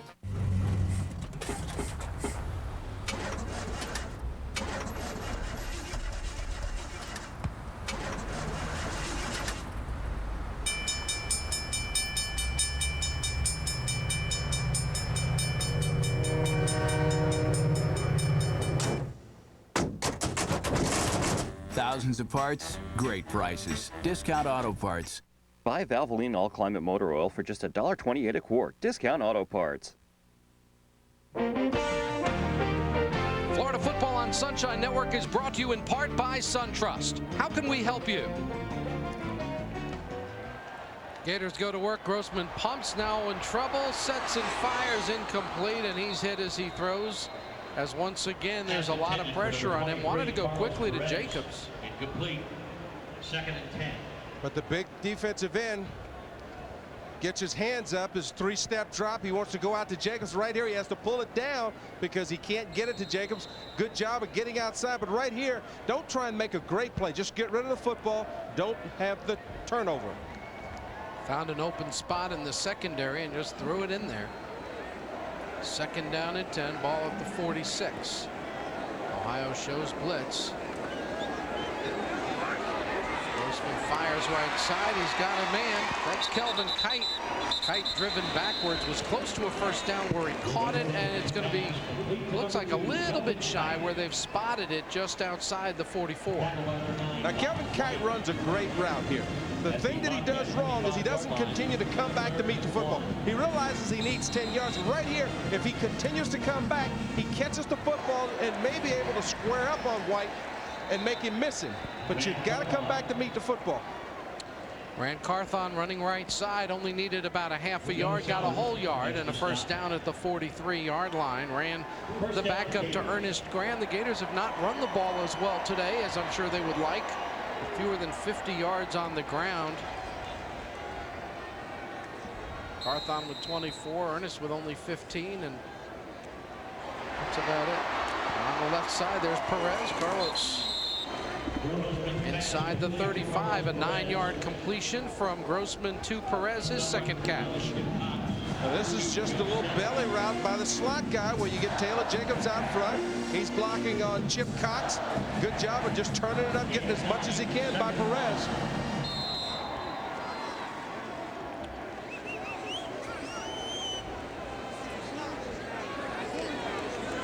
Second and short.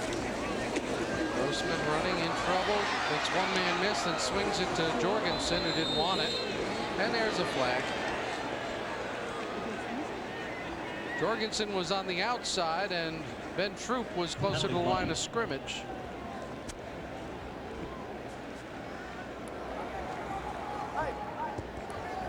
No flag. No flag. Ball was tipped. No flag. The fact that the ball was deflected, a break for the Gators. Let's check in with Steve Babick. Late in the 1st half, Taylor Jacobs came out. You had Matt Jackson in there that last drive of the 1st half. Taylor Jacobs had a little bruise on the right shoulder, but he's back in there. But we'll keep an eye on that. A little bit of a bruise on that right shoulder. All right, thanks a lot, Steve. A quiet night for number 6 for the Florida Gators, their leading receiver. Grossman in trouble again. Running right throws. Aaron Walker. No. They say he was out at the 18-yard line. This is the one where, as a receiver, you've got to be aware of how close you are to the sideline, and you'd like to see Walker work his feet along the sideline, but when the ball is wet, you know, you're worried about catching the football, and right there, he doesn't get it down. Foot comes down on the white chalk. And on 4th down and about a yard, maybe a yard and change, the Gators look like they're going to go for it at the 34-yard line. You don't want to try a 50-plus field goal in these conditions.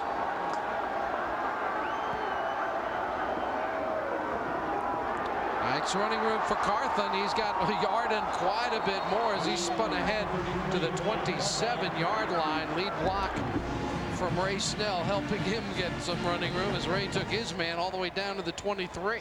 Yeah, but I got to look out for my fellow receivers as Carlos Perez is out front. You'll see that Cox never crosses the line of scrimmage. Just a great job of blocking by Carlos Perez, giving Rand Carthon room to pick up the 1st down. Good night for number 23. A couple of important catches and a block there on a key 4th down play. Gators up 8, trying to get their first breathing room of the night. Inside 5 minutes to play in the half. Carthon ran into Mo Mitchell, looking for Mo to make Mo running room. Well, that's when you go back into the huddle, Larry, and you say to Mo, if you don't see anybody to hit, just keep running. You know, just don't stop in the hole. You're too big a man to stop in the hole. Right there, Mo turns around. He's looking for somebody to hit. Hit somebody downfield. Just get out of my way. is what Rand's going to tell him. Mo goes over to the sideline as the Gators check Cologne back in at right tackle and Jorgensen at right guard. Grossman with good protection fires. It's going to be, should have been intercepted. Rashad Butler dropped it at the goal line. And Larry, that's shades of last week where he doesn't see the free safety. Butler sitting in the middle of the field reading his eyes. He's got good protection. He steps up and he tries to force this football in there. I mean, even Bob White has good coverage on Taylor Jacobs, so you cannot force the football when you get down here in scoring territory. So the Gators are faced with a 3rd down and about 5.5 yards to go. 4 for 9 in 3rd down situations tonight. Grossman again has to make a man miss, sets and fires for Jacobs, and this one's broken up again. Chip Cox was there, could have picked it off, didn't even seem like he tried to catch it. And we'll see if the Gators will try a field goal from this spot, which would be close to a 40-yarder. And look like they're going to go for it. Here's another look at it as Grossman goes back, avoids the rush. And right here, once again, he's trying to force the ball into Taylor Jacobs, who's being double covered. And Rashard Butler is breaking on the football, but Chip Cox knocks it down. So on 4th down, they have to get inside the 17-yard line. 14-6, 3:59 to play in the 3rd. Here comes the blitz. They pick it up. There's Aaron Walker with a 1st down at the 15-yard line. And as Grossman starting to use all of his weapons, his job will become easier. Aaron Walker, big target. You only need 5 yards. Give it to him over the middle. You know, he's forced the ball to Taylor Jacobs so much that he's put himself in difficult situations, Larry. That he has. Of course, the pass rush has put him in some difficult spots as well. From inside the 15-yard line, the Gators continue to drive. There's Carthon. Rand's got 5. He is collared, but falls forward very close to the 1st down at the 5-yard line. Rarely do you see someone collared like that, and he still goes forward. That's just strength, brute strength by Rand Carthon as he takes the football, gets collared right here by Rashard Butler, and refuses to go down as he falls forward.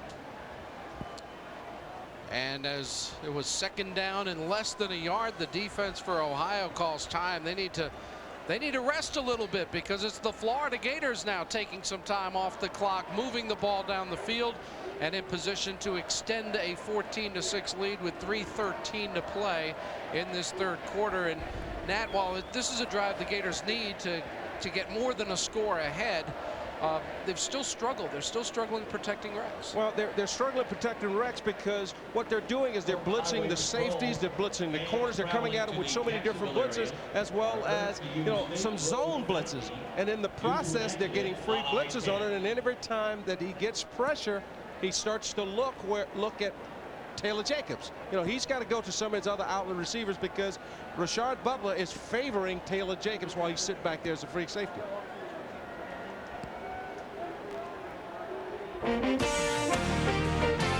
Gator football on Sunshine Network is brought to you in part by your local Toyota dealers. The nationwide clearance event at your Toyota dealer now. By Wachovia Securities. Together we can achieve uncommon results. And by AT&T. Welcome to M-Life, AT&T Wireless.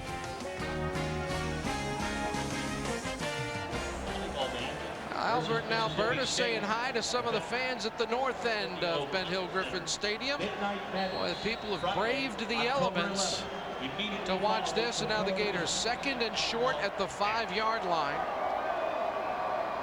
leading by 8. They'll go with Carthon, and he's in the end zone. Rand Carthon powers to the touchdown. And Larry, that was just great balance by the young man. Let's go back and take a look at our end zone camera. Watch how low Rand Carthon is right here. Just great balance, leaning forward and then diving across the goal line for the touchdown. You see that chicken wing block from Max Starks? He went through and saw our man Chukwuemeka coming through, and he just kind of chicken winged him with the right elbow.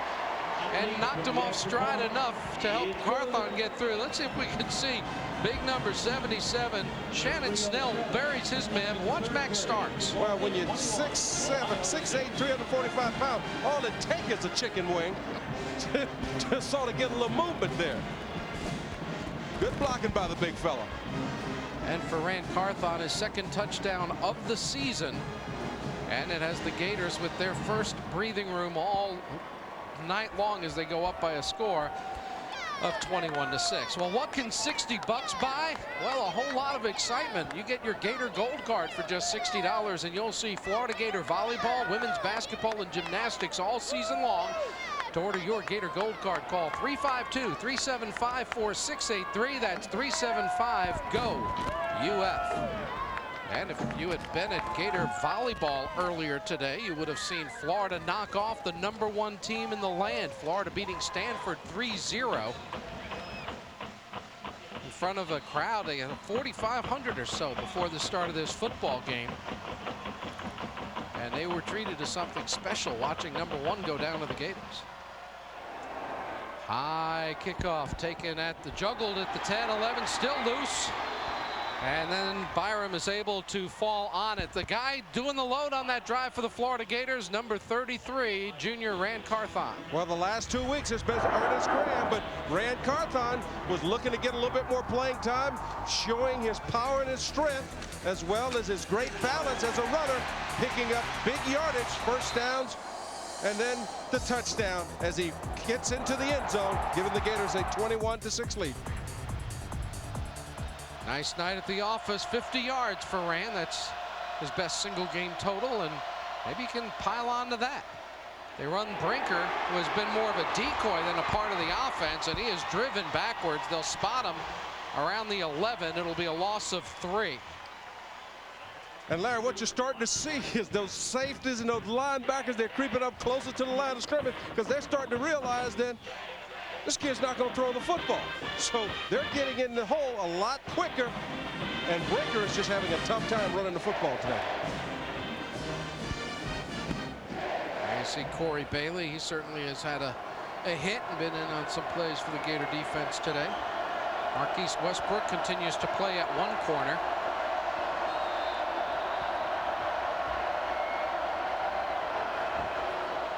And I think they've called timeout again. That's the second timeout of this third quarter for Ohio. So the Bobcats will go over to the sideline and try to regroup with 2:15 to play here in the third quarter. They now find themselves down 15 and with an offense that doesn't score points in a hurry. Well, offense that doesn't score points and really do not have the ability to throw the football. And you know, if you're making short tackles, if you take 9 minutes off the clock again trying to score, you're still way behind. For recaps on this game and all the weekend's gridiron action throughout the Sunshine State, be sure to tune in to Nextel Florida Sports News Monday at 10 o'clock and every weeknight at 10 o'clock right here on Sunshine Network. A complete look at the entire sports scene in the state of Florida, your only regional sports news. We invite you to join us every night, 10 o'clock. That's Nextel Florida Sports News. Dad, why are we still here? Son, this is cool. Mom's gonna get on us when we get home. Just don't get sick. Tell Mom they wouldn't let us leave early, okay? Okay, Dad. Hey, it's early enough. They stop for ice cream on the way home. Why not? Ball's at the 11-yard line. There you see what's happened. The Gator defense asserting itself. Now pretty nice numbers there. 16 yards total on their last 4 possessions. Jackson stutter steps through traffic and gets up to the 15-yard line where it'll be 3rd down and 9.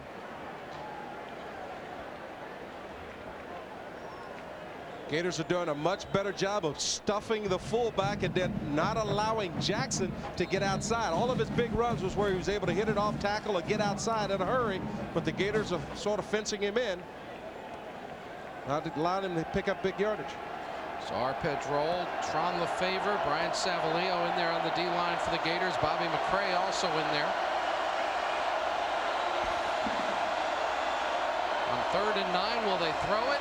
Come on, Laird. What kind of question is that? Dontrell Jackson gets 4 yards, and it'll be 4th and 5, and they'll punt. I think if he would have thrown it, Larry, he would have surprised everybody within the stadium. Here's another look. This is their 3rd down offense. You come out on the option. You hope to spring the quarterback or the tailback. He fakes the pitch, but just as he turns up, you see Robert Cromartie, Todd Johnson, all coming up because there's no threat of the pass. Yeah, 1 for 2 for -1 yard. Those are impressive passing numbers. 50%. This might be a school record for the Gator defense if it continues like this. Negative passing yardage has to be a record.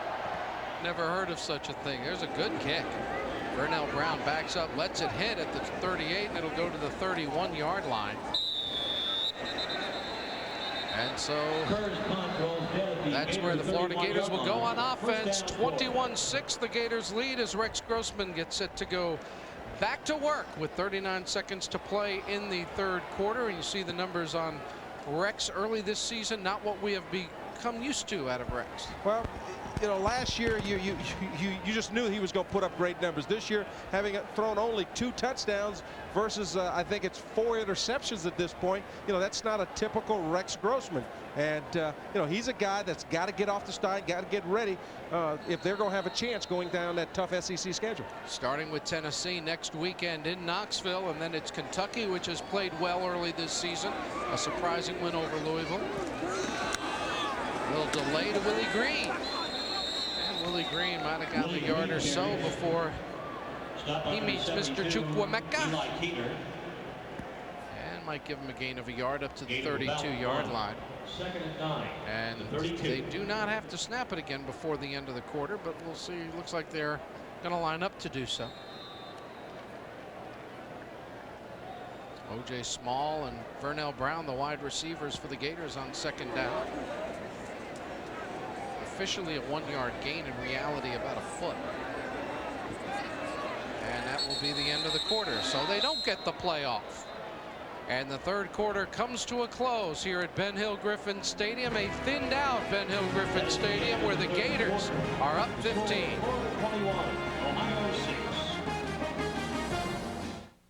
Excuse me, I don't suppose you'd mind jumping me, would you? Oh, excuse me, will you jump me? Will you jump me? Please jump me. Will you jump me? I don't suppose you'd like to jump me. Thousands of parts, great prices. Discount Auto Parts. Discount Auto Parts and Advanced Auto Parts are proud sponsors of the Florida Gators.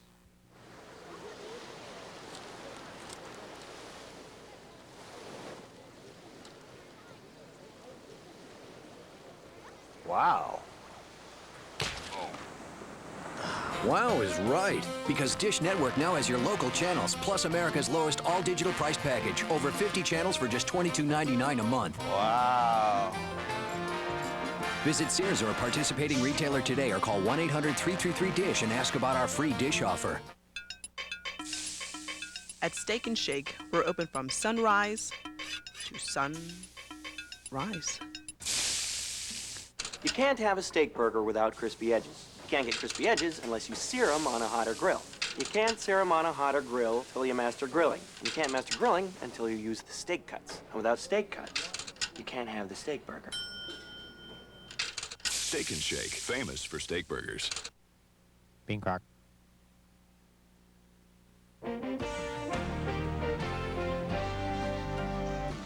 Sunshine Network's Breakfast with the Gators with our crew here at Ben Hill Griffin Stadium, where the Florida Gators lead Ohio by 15 as we head into the start of the 4th quarter. Larry Vitale along with Nat Moore and Steve Babick down on the field, snorkeling his way up one sideline and back down the other. Well, but Babick always said he was a mutter. Yeah. Throw him a raft or something. Ron Zook has certainly worn out some of the grass in front of the Florida sideline as we begin action here in the 4th quarter. The Gators with the ball, 2nd down and 9 at the 32-yard line. We had the lightning delay early in this game. The Gators trailed 3-0, and it was a 7-6 ball game before Florida added a first half score and then a third quarter score to give them a little bit of breathing room heading into the fourth at 21-6. On second down, they blitz Grossman again. Rex, good protection. Waits, fires. Taylor Jacobs got it at the 45-yard line. Pass complete to Taylor Jacobs. This is just a great grab by Taylor Jacobs as the free safety. Butler's sitting right there waiting to hit it. Catches the football, gets down. Little diving catch there, Larry. Just like you would have done. I wouldn't have been open. He'd have thrown it somewhere else. Grossman, three-step drop, gets it out to Vernell Brown. Vernell makes a couple guys miss, turns it back to the sideline, and he's got 10, and is very close to first down yardage. The freshman from right here in Gainesville. I would love to see Vernell Brown work on spinning out instead of spinning inside. You know, in high school, you can get away with that because you're quicker and faster. You don't go back in there where the big guys are when you're as small as he is. You know, get outside, make that move inside, fake inside, spin out. Tried to bop White with that stiff arm. And go the other way with it. Vernell will get the first down on second and short. Only a gain of about 2 or 3 yards down to the 43-yard line. And it's first down. Checking the stats through 3 quarters of this ball game, and still not big numbers for the Gator offense. Not big numbers, but they're starting to run the football a little bit better. 75 yards. You know, you'd like to get it over 100. But the alarming part is the 138 that you've given up on defense. Although almost all of that in that one long drive, or a great majority of it, that long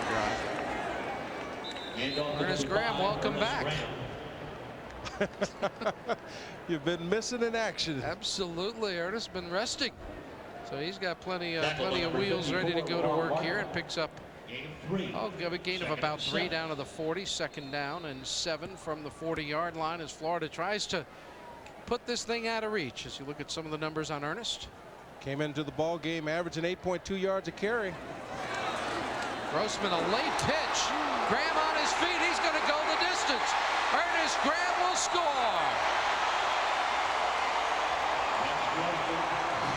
Ernest Graham, a 40-yard Florida Gator touchdown run. Dontel Jackson, Rex Grossman say, take this. You're not the only one that can run the option, as he pitches the ball to Ernest Graham, and he runs through the would-be tackler and then goes in for the touchdown. You see Bob White? He just looked like, what was that?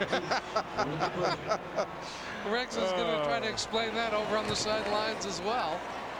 And another low line drive extra point goes through, but the Florida Gators now in command at 28-6.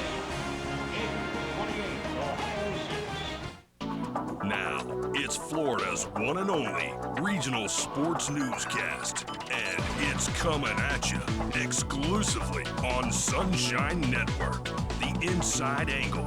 So I told them to fake that sweep, go to takeoff. They did, it was intercepted.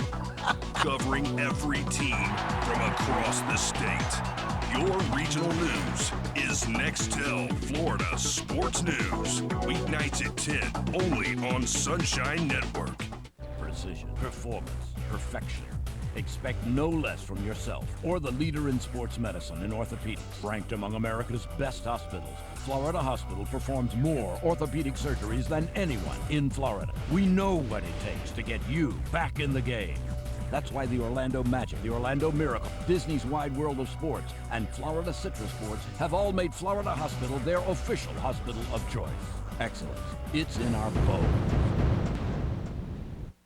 Everything I've ever wanted to do in my life, I've done it, had it, bought it, and wrecked it. But there's people out there that do things I won't do because the danger's too real. These guys show up every day for the world's most dangerous job, and it ain't playtime. 500,000 volts, 1,800 degrees, 230 miles an hour. And that's their 9 to 5. It's TLC's Beyond Tough, baby. Wednesday at 10 on TLC. Don't try this at home. Yeah, the Florida Gators feeling a little better about things on the sideline. They have been in more of a game than anyone expected here with Ohio's Bobcats. But the Gators now up by 22 with 13:34 to play as Petrovic kicks off again for Florida. There's a deep kick. Driving back, and it'll be Caesar taking it at the 3-yard line.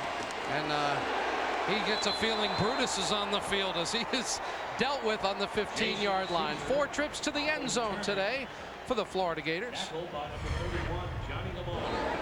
And this is Rex Grossman doing a nice job of moving the ball around, going to his favorite target, Taylor Jacobs, as he lays out to make the catch. And then the new kid on the block, Vernell Brown, making some things happen with his feet as he picks up positive yardage. And then Rex Grossman showing us his ability to run the option as Ernest Graham goes the distance for the touchdown. Graham's second touchdown of the day, his 27th career touchdown for the Florida Gators as he moves up the career lists. He was tied with Buford Long, Polk County Gator extraordinaire, coming into this ball game with 25 rushing TDs. Along with number 57, Bobby McCray. Gain of 4, 2nd and 6. 19. There you see Dwayne Dixon talking to the redshirt junior, Vernell Brown.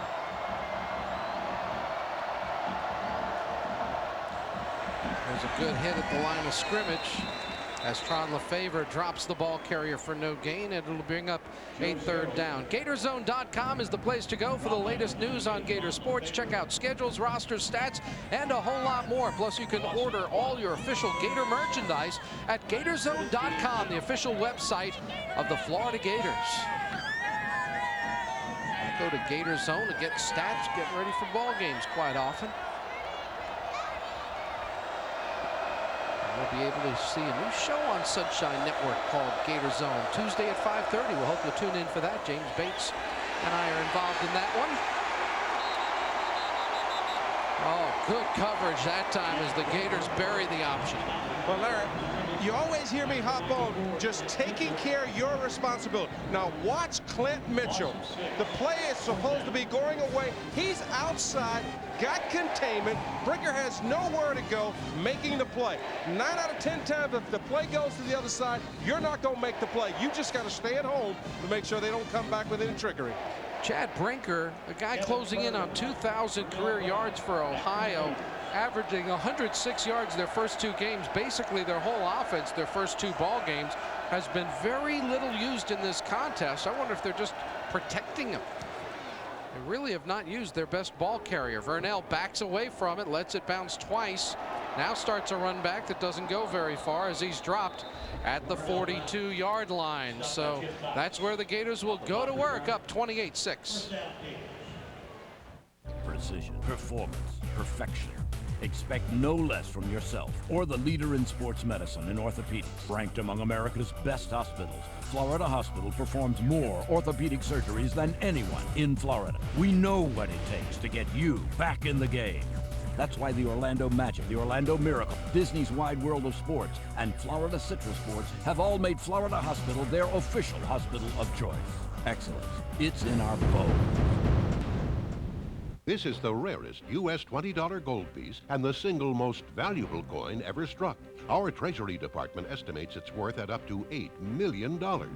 When President Roosevelt ordered the destruction of gold coins in 1933, one single coin escaped meltdown. Then it was sealed in a vault at the World Trade Center. Again, the Double Eagle escaped fate when it was moved to Fort Knox only 8 months before the terror attack. Soon it will become the single most valuable coin ever struck. To mark this historic event, National Collectors Mint has released its 1933 Double Eagle proof. It's the rarest U.S. government $20 gold piece as a 10 mil pure gold proof. And it can be yours for just $19.95 while supplies last. Strict limit of 5 proofs per caller. Call now. To order your 1933 Gold Double Proof, call 1-800-787-8844. That's 1-800-787-8844. Strict limit of 5 proofs per caller. Call now. This week on Buck's Diaries, experience the life of an NFL referee. Go behind the scenes for opening day and talk X's and O's with defensive coordinator Monty Kiffin. Monday at 7 on Sunshine.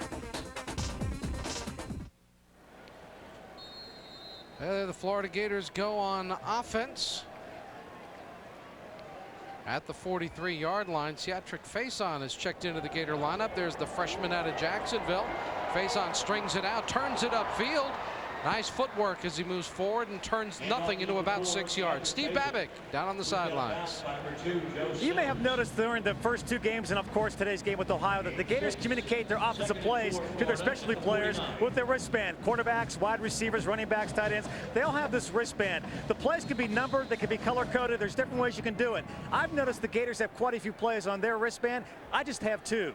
Let's see, number 1, I've been very good at, and number 2, well, guys, back to you at number 2.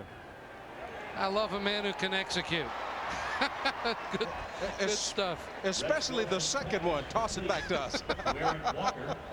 Aaron Walker on the catch, and it looks like he's got a Florida first down. It's going to be very close. I like that. Toss it back to Larry Annette. 3. Pick up the check after the game with Larry Annette. We can add that to his playbook. And I can't believe you told me that he was not coachable. My man Babs. Well, they are going to measure. It appeared that all they had to do is get the ball to the 47.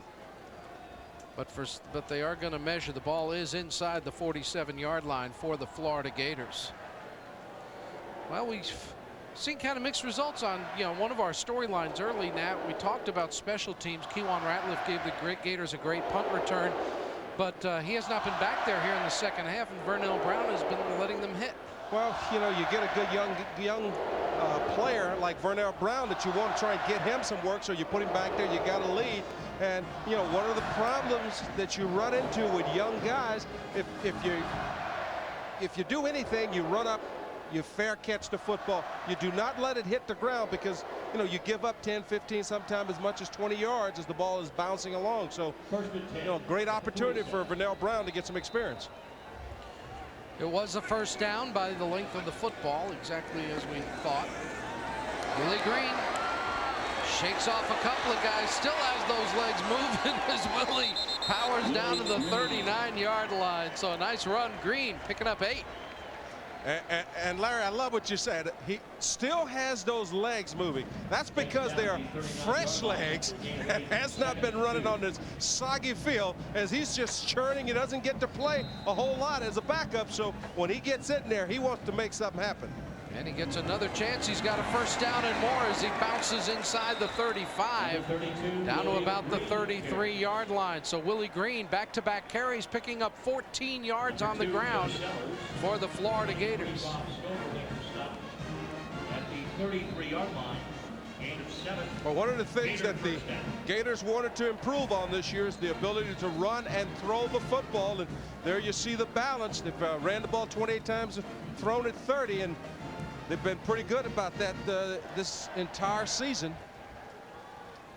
And they've picked up a lot more rushing yardage. They were around 75 yards. Then Graham went on the option play for another 40. And on this drive, they've upped it 138 now on the ground for the Florida Gators. And they'll try to continue to add to that. Rod Dowdy has checked in as an offensive lineman for the Gators. Grossman fakes inside, swings it out to Ben Troop. Big Ben Troop down inside the 25 to the 22, 11 yards and another Gator first down. And Larry, the Gators might have the best combination of 2 tight ends in Ben Troop and Aaron Walker. As you see Grossman getting outside. This ball is behind Ben Troop. You see him go down, make the short catch the ball in his hand, turns upfield, picks up the first down. Late sub coming into the ball game for Ohio. There's Willie Green inside the 15. Willie saw a lot of green in front of him, and he gets another 8 yards or so down to the 14-yard line. Gators really starting to take control of the line of scrimmage as they're able to run the football effectively. Aaron Walker out front getting his block on the linebacker, and then Green turning it upfield as Kevin Kite is able to hold the corner off with a good block downfield. On second and short, they'll run it again. Green again inside the 10, hit, straightened up, and then just gathered himself and got forward a couple more yards. First and goal at the 7-yard line. Well, Charles Terry came up and really delivered the blow, but Willie Green just bent a little bit, and then fell forward. Now watch this hit that he takes right here with both Butler and number 44, Terry, and he still falls forward for a couple yards. They keep it on the ground. Willie hit at the line of scrimmage, goes forward to the 5. Where it'll be 2nd and goal. 8.5 minutes to play in this contest. The Florida Gators, who trailed 3-0 and were in a 7-6 game midway through the 2nd quarter, have taken command of this one and trying to add to their 28-6 advantage. And you've seen the depth of the Gator backfield as you've got 3 different backs that doing different drives of just taking control. Rand Carthon, Ernest Graham, and now Willie Green. Willie to the 2 and just shy of the end zone. Almost had his 2nd touchdown of the season. Here's a good look at the left side. Look at the left side of your screen. Good blocking at the point of attack. Max Starks out front taking his defender just out of the picture as Willie Green turns it up, takes it down to the 2-yard line. 3rd down and goal. Carthon has gone back in for Florida along with Green. The Gators have done a good job on 3rd down, 4 out of 10. And they've been long 3rd downs for the most part. This is a short one where they need just a yard for a touchdown. Snell in motion, they give to Green, going the other way. Touchdown, Willie Green.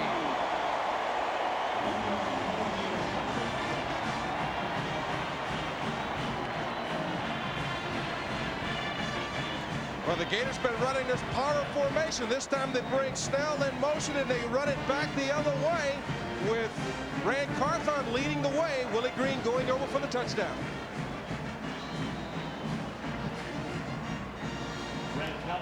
So the Gators with their 5th touchdown, 4 of them on the ground in this ball game, and they don't get the kickoff.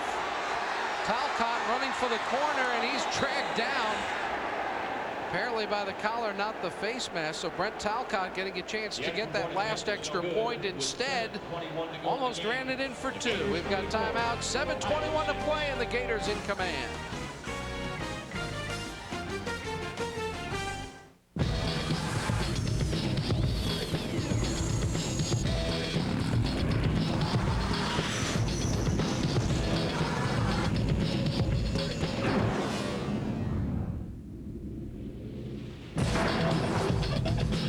Bold, powerful, and a great way to get to work. Dodge. Introducing the SXT series. Great wheels, styling, and sound at a great price. Performing at your Dodge dealer.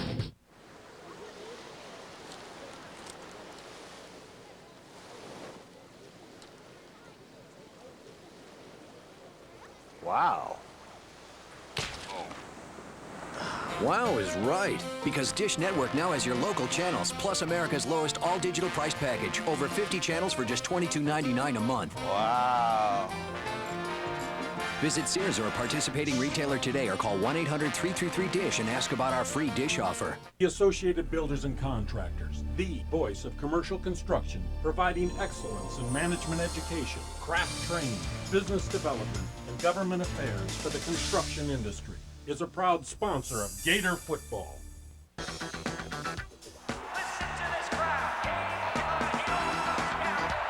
Not getting enough football? Good! Get in the game with all your favorite Florida teams at SunshineNetwork.com. Well, Matt Petrovich will kick one more time for the Florida Gators, and maybe not for the last time. There's a driving kick, back all the way to the 2-yard line. Jason Caesar, and he gets almost to the 20, maybe got it to the 20. Willie Green coming on strong for the Gators in the backfield here in the 4th quarter. Caesar on the return. Just a good job of running real tough inside the tackle, squaring his shoulders, running over tacklers, picking up 6, 7, 8 yards a clip. Beautiful job of reading his blocking. Offensive line coming off the football, getting movement. Good fresh legs, stepping up in there, making things happen, helping this Gator running attack take control of the football game as he goes in for the touchdown.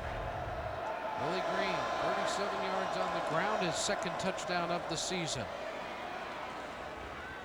And Rosani gets the carry, and he goes forward for about 5 or 6 yards. And I think the Bobcats right now would Just love to run about 14 running plays and call it a night. Jarvis Harry. So he had that long drive that took 9:47 in the first and second quarters, but since then, Nat, the Gator defense has shut them down. Good job of making the adjustment at halftime where they came back out and took control of the football game.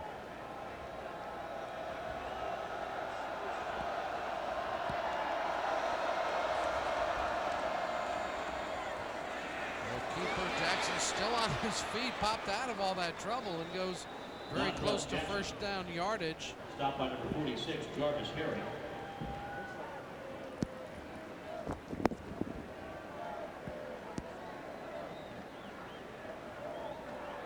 Dontrell Jackson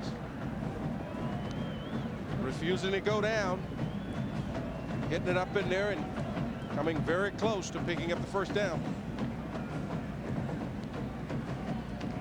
And they'll measure for it. And that's one of those that I know it's really, really close, but the bottom line is the stick is on the line and the ball's not there. Okay. I don't know why you can't just get a little reference point thing going on here. It's like he's got to get to the line. He's not there yet.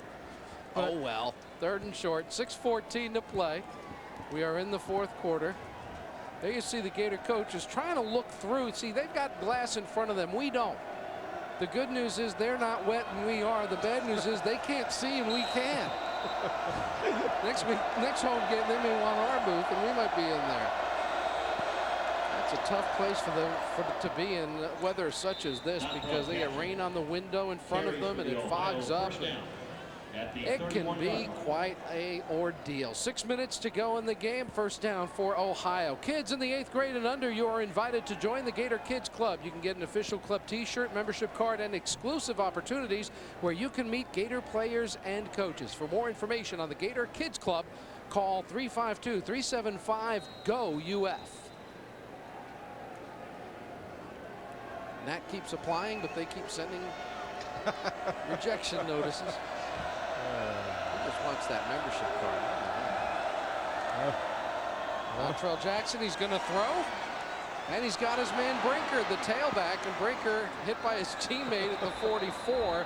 He goes out of bounds at the 45-yard line. And they are now in positive yardage passing the ball tonight. And they fooled the entire Gator defense. That with 5 minutes and 37 seconds, they decide to throw the 3rd pass of the ball game is to get the ball to Brinker. Right here, he sees he can't get it back in, can't cut back inside, runs into his own man, but picks up the first down. Dontrell Jackson, who ran very effectively against the Gators in the first half, but has not been able to get much going on here. In fact, I don't think they've had back 2 first downs on a possession since that long drop. Jackson takes it wide and up to about the 50-yard line Jackson carries before he is taken down. Jarvis Herring, redshirt freshman safety out of Live Oak, up to make the play. Not called his name this season, but now we have. Also, Larry Kendrick is into the ball game for the Gators at defensive back spot, number 48. Try to locate some of the other newcomers getting their first action. Matt Farrier hadn't played much today. He's in there. There we see Kendrick, who has been on the kickoff return team for the Gators, but hasn't gotten to field the ball. Running left side, Rosani gets nowhere. Johnny Lamar, ball carrier, number 35, Tony reserve corner, gets in there to make a play. Lester Norwood also into the game in free safety for the Gators. He's a senior, number 21, but tell you, Nat, when you're backing up Todd Johnson, you can kind of get bored over here because you're not getting to play much. Well, you don't get to play much in normal situations, but Lester does get a chance to play a little bit on nickel and dime, so a great opportunity for him on 3rd and long.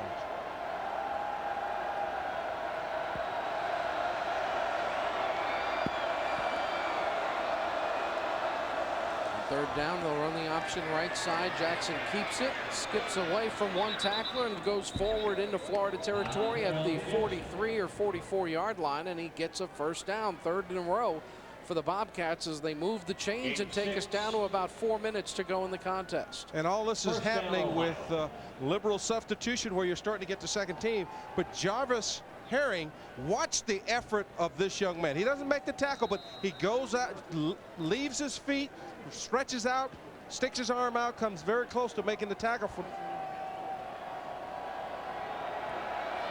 see Herring. Yeah, he had 3 teammates. Kelly Jennings, Kyler Hall, and he at Live Oak Swanee. Jennings went to Miami, Hall went to Florida State, and Herring came to Florida. So I'm sure they'll be comparing notes for quite some time to come. Ball carrier, number 42, Philip Fountain. Ian Scott carried the ball on that play for Ohio. Gain of 1.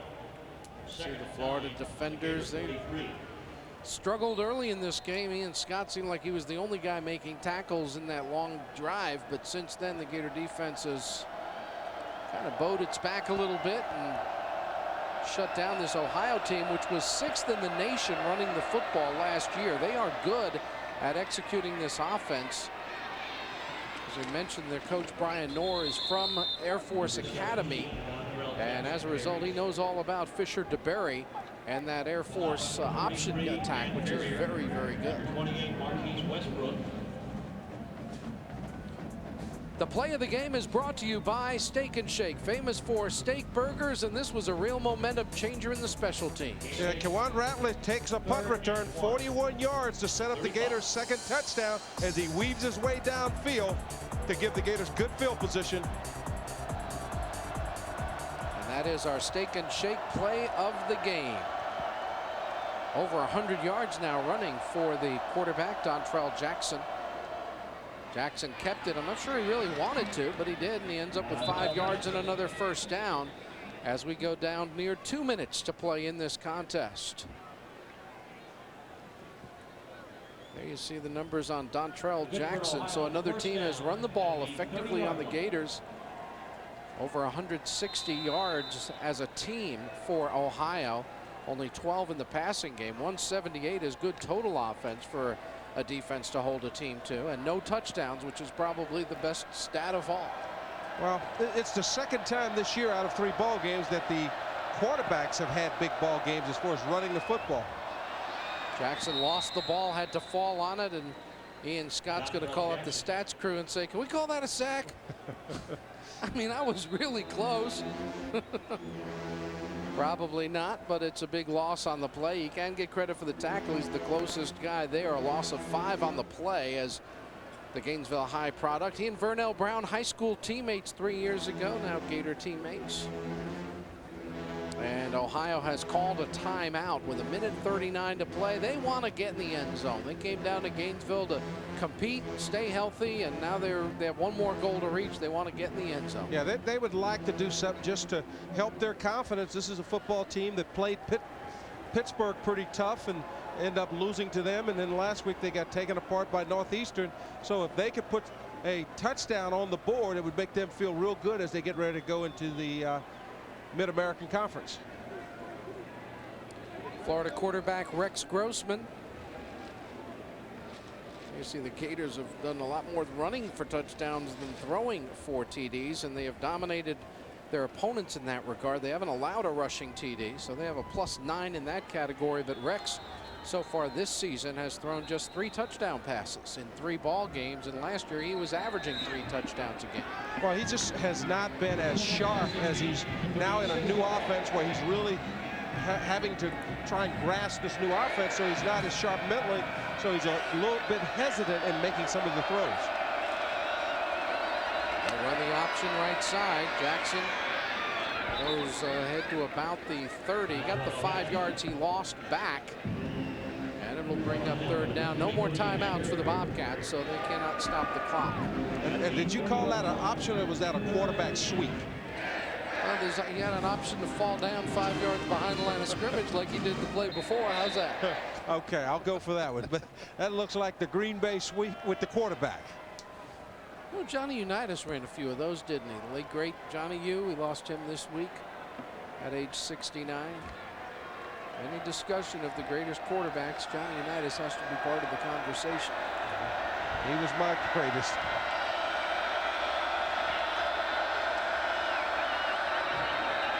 Back to throw, flag on the play, and they throw it complete. That's John Halliday, who had not played. I mean, he came running out with this bright, shiny uniform, number 30, and he got it all muddy on that catch. but an illegal formation is going to be the call against Ohio. That'll bump them back to the 35-yard line with 43 seconds to play. Well, they didn't cover the right tackle. Illegal formation against the offense. Only had 6 men on the line. Be 5 yards from the previous spot. Repeat, 3rd down. And Larry, this time it was really an illegal illegal formation because the wide receiver on the right side came in motion, which left the right tackle uncovered. Brian Knorr's team will fall to 0-3 on the year. They were embarrassed by their play last week against Northeastern. They have acquitted themselves better against a far superior team this night than they did a week ago, and perhaps something they can build on, including getting back to their base offense, running that option. Jackson throws it up there. It's broken up. Boy, he had a guy, Brad Young, going up to get it, but Young got drilled in the Florida secondary. It's 4th down. Ball was just in the air way too long. Gators are able to react up and make the hit, shake the ball loose.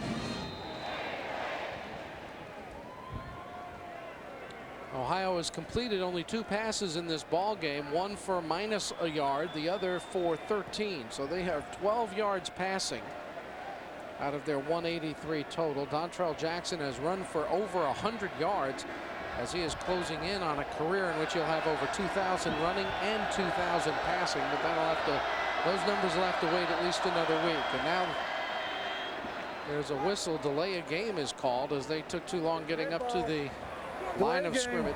Against the offense. Penalty 5 yards. Repeat. 4th down. So it'll be 4th and 20, 13 seconds. They're going to chuck it into the end zone, or at least that's what they hope to do. You think? I guess. Maybe they'll just run another quarterback sweep. 4 wide receivers. Gators will rush 4. That's a quarterback draw. He's got 7 yards, and he's dropped.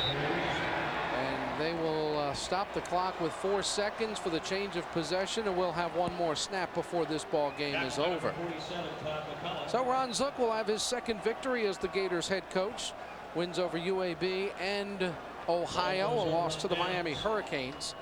And now the real season begins as far as a lot of people are concerned. Southeastern Conference play beginning in Knoxville. Well, the Gators take on the Tennessee Volunteers, and throughout the 90s, it's been between Tennessee and the Florida Gators as far as the Eastern Divisional champions. And, you know, this will be an opportunity to go up and get off on the right foot in the SEC season. And then it's Kentucky back here at the Swamp, Ole Miss in Oxford, and then home games with LSU and Auburn. The first 5 weeks of conference play. Seatric Faison gets the last snap of the game, gains about 4 yards. And that will be the end of tonight's ball game as the Florida Gators withstand a lightning storm, withstand torrential rains, and a game effort from the Bobcats of Ohio University, and post a 34-6.